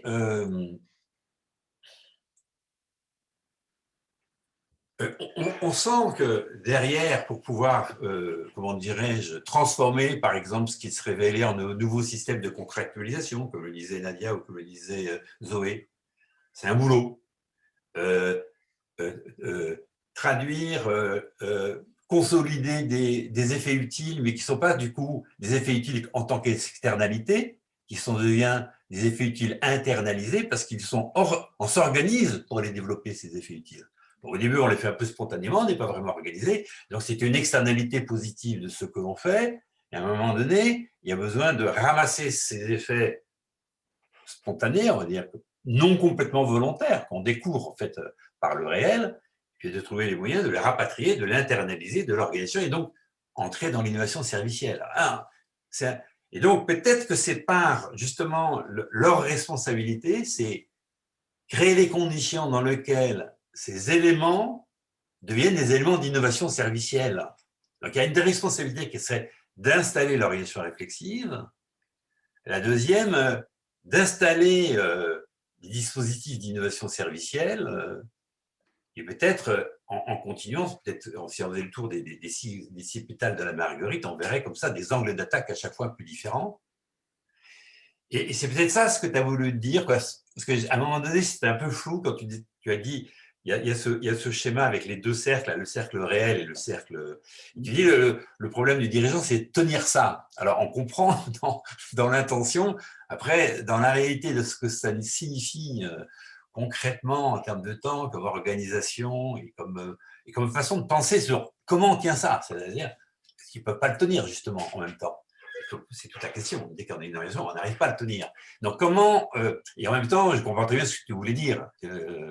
C'est-à-dire comment on est préoccupé par ça et en dynamique, comment on fait un lien entre les deux. Voilà. Donc, et du coup, ça nous amènerait à décrire d'une manière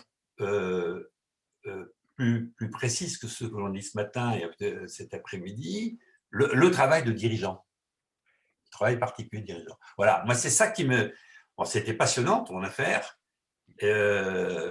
Mais comme tu disais, c'est une contribution à ce que l'on peut mettre derrière le travail des dirigeants, et on a peut-être intérêt à continuer à le préciser.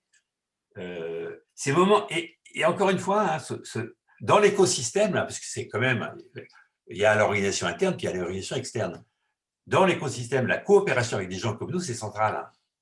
C'est très important dans l'écosystème qui se constitue. C'est un travail assez compliqué pour les dirigeants. Moi, je le vois, puisqu'on parlait d'innovation tout à l'heure, pour Philippe Carl travailler avec nous, c'est pas si simple que ça. Pas si simple que ça. Et de trouver un cadre qui le permette de manière régulière, c'est déjà un énorme travail de leur part. En gros, éviter ce que disait Patrice ce matin, c'est-à-dire qu'ils viennent à la cueillette d'idées et qu'ils se mettent au travail avec nous. Bon, voilà, c'est ça les questions, à la fois le grand intérêt que j'ai eu à t'écouter et les questions que je vois qu'il y a à travailler. Ok, ben, merci de vos retours. Juste quelques mots comme ça, c'est plutôt des questions qui invitent à poursuivre. Juste quelques éléments. Bon, François, tout à l'heure, il posait la question de la réflexivité. Je pense qu'il a tout à fait raison. Là, c'est aussi des usages dans des couches temporelles différentes parce qu'il y a des supports du coup qui datent d'il y a 4 ans. Donc ça, on a eu, je pense qu'il a dit ça aussi parce qu'on a eu un échange mail tous les deux avec François où du coup, effectivement, il y a une dimension de la réflexivité qu'il faut préciser en fait. Et pour moi, c'est dans l'articulation d'un registre plutôt individuel, un registre économique, un registre politique, mais ça mérite effectivement de préciser ce qu'on appelle réflexivité. Sur ce que disait Claire, le côté concret de la restitution qui facilite l'accessibilité, ça effectivement, j'en ai eu l'expérience aussi à d'autres moments, par exemple dans le groupe dirigeant que j'animais au sein du Club Noé. Au moment, et c'est là où a pris naissance l'intervention avec HD, c'était vraiment un truc qui a créé un déclic en fait. Jusqu'on a fait 1 an et demi de concept, et au moment où on a commencé en fait à raconter le travail du technicien, les enjeux de coopération avec le commercial, qu'est-ce que ça pose dans des enjeux de synchronisation temporelle, mais de manière concrète avec une chronique d'activité, avec des petites vidéos aussi, des séquences vidéo qui permettent de voir comment il y a à un moment une interprétation conjointe d'un cahier des charges et qu'est-ce que ça produit comme plus de pertinence, la lecture entre le technicien et le commercial avec la petite séquence vidéo comme ça.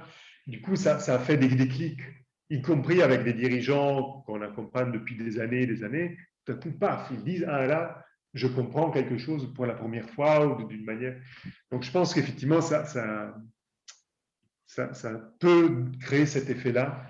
Et aussi ce que tu disais, Patrice, sur les effets utiles. Je pense qu'il y a comme ça un effet où tout à coup, on chope les choses d'une autre façon, qui n'est pas unique, hein, c'est plutôt la complémentarité de prendre les choses plutôt par le haut, les concepts, et à un moment, amener aussi du matériau pour voir comment on mobilise le concept. Sinon, on leur demande de faire seul l'exercice. En fait. On leur donne le concept, mais l'usage du concept, on les laisse seuls. Là, ce n'est pas du tout serviciel. On fait les concepts comme si c'était des boîtes de biscuits.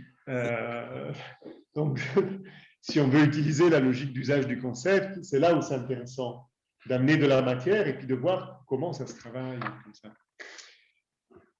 Sur les questions de Nadia et Zoé sur les suites, c'est ce qu'on avait présenté la dernière fois, effectivement, plutôt dans l'orientation du dispositif d'évaluation et l'étape 2 qu'on va démarrer bientôt avec l'INGEP.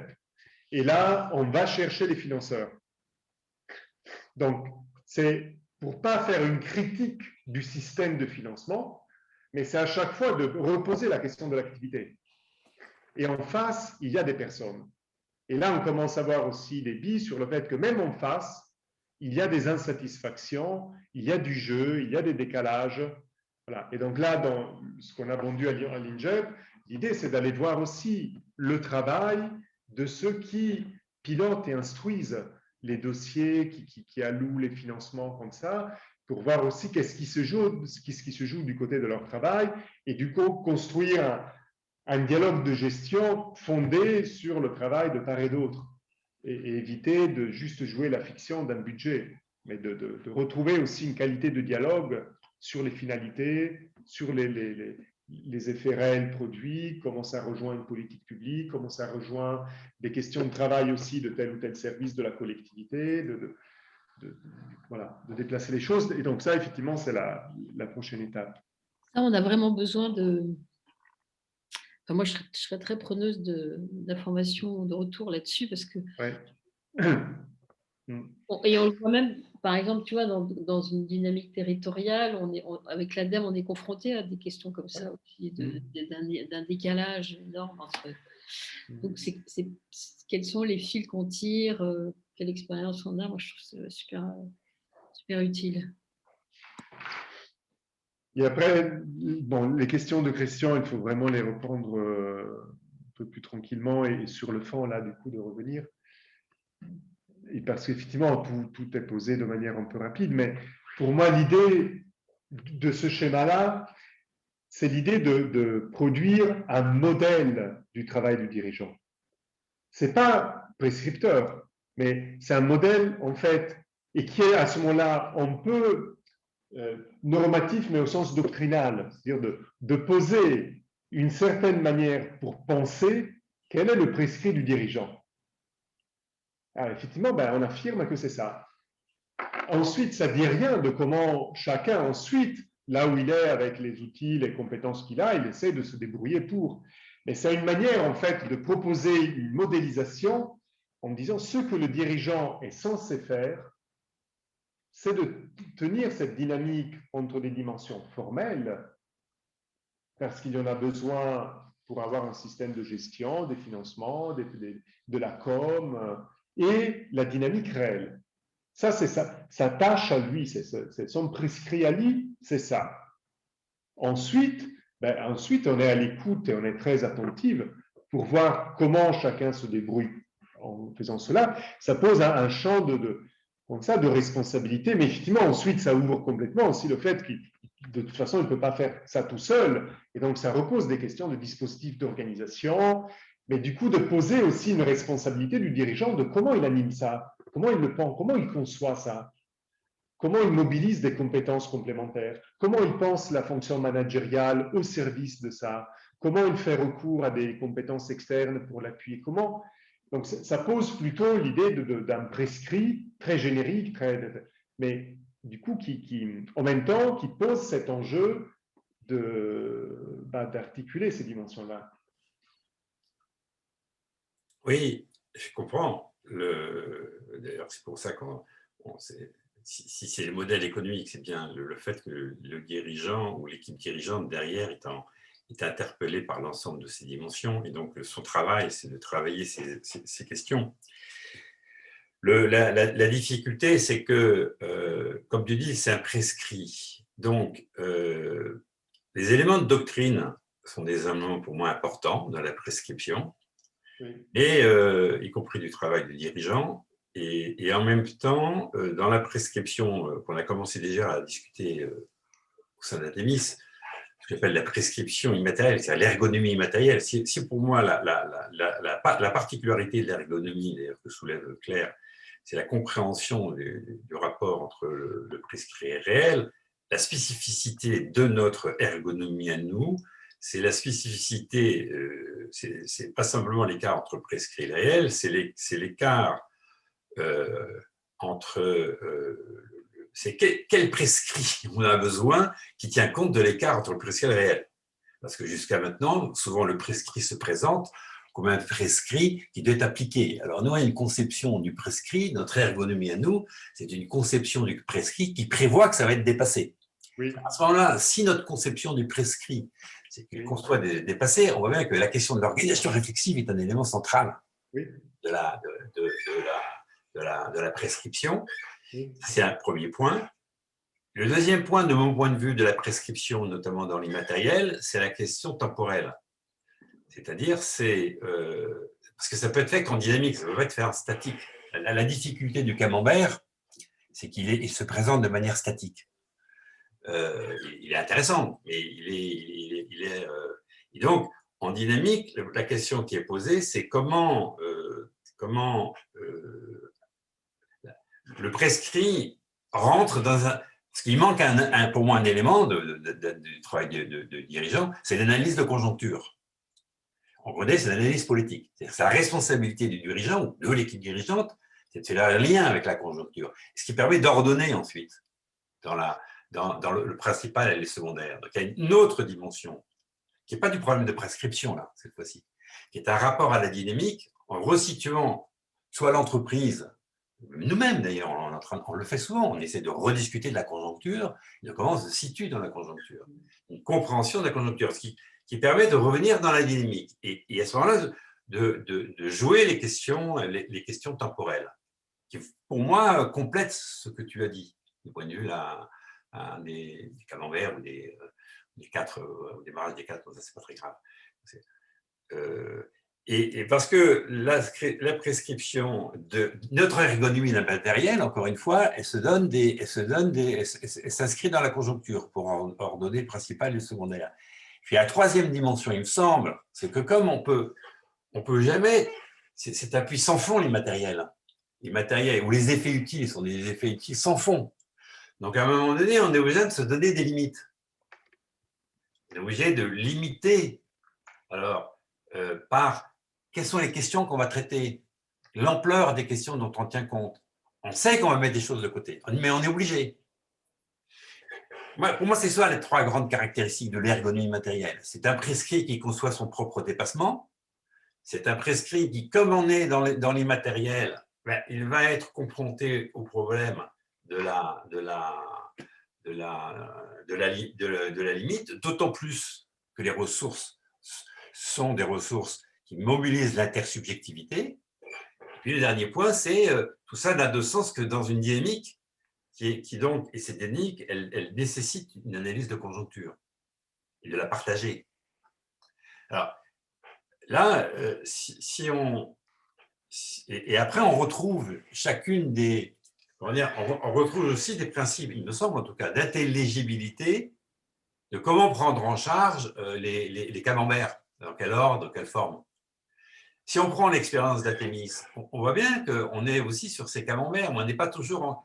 La discussion d'hier sur les questions monétaires et financières montrait qu'il y a des camemberts en retard, si je peux me permettre de dire les choses comme ça. C'est-à-dire qu'il y a des dimensions qui sont moins avancées pour des raisons de conjoncture également. Donc il y a des choses, et ça, il me semble que ça fait partie de la responsabilité et donc du travail du dirigeant, se donner des éléments de réflexion personnelle, en équipe. Voilà.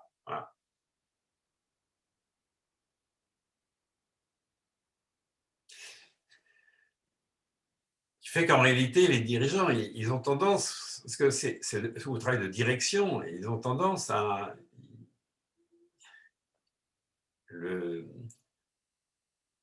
C'est une difficulté, ils sont envahis, encore peut-être plus que d'autres, par le travail, parce que comme ils se sentent individuellement et collectivement responsables de l'affaire, il y a quelque chose qui supporte. Personnellement, quand tu décrivais les personnes, les directrices, on sentait qu'il y avait une espèce d'enthousiasme à travers ce que vous avez révélé, qui nourrit la charge que représente en fait le fait d'assumer la direction d'une association comme celle-là. Et trouver les moyens de nourrir cet enthousiasme, cet élan, il est essentiel parce que dans l'adversité des questions sur lesquelles il n'y a pas de réponse, cet élan est une ressource fondatrice. C'est-à-dire, si cet élan s'effiloche, comme on le sait, le réel est toujours plus compliqué le prescrit, de quelle que soit la qualité des choses que l'on se dit. Il y a tout le temps des trucs nouveaux qui arrivent ou des choses qu'on n'avait pas prévues. Donc, il y a besoin à un moment donné de faire face à ça. Et là, moi, j'ai trouvé magnifique, si tu veux, dans tout ce que tu as rendu compte, c'est que justement, ces moments peut-être d'évaluation avec des personnes extérieures sont des moments de santé pour les dirigeants. Voilà. Ils ont des moments où c'est à eux, là. Et ce moment où vous restituez ensemble auprès de ces dirigeants, mais j'ai senti à travers ce que tu disais, mais peut-être que je me trompe, mais il y avait un truc, ils prenaient ça comme une reconnaissance de ce qu'ils font individuellement et collectivement, et donc un ressourcement personnel. Parce que les dirigeants, c'est des personnes, donc ils sont exactement confrontés qu'aux autres sur le problème de la reconnaissance et sur le problème de leur propre travail réel, quoi. De leur propre subjectivité.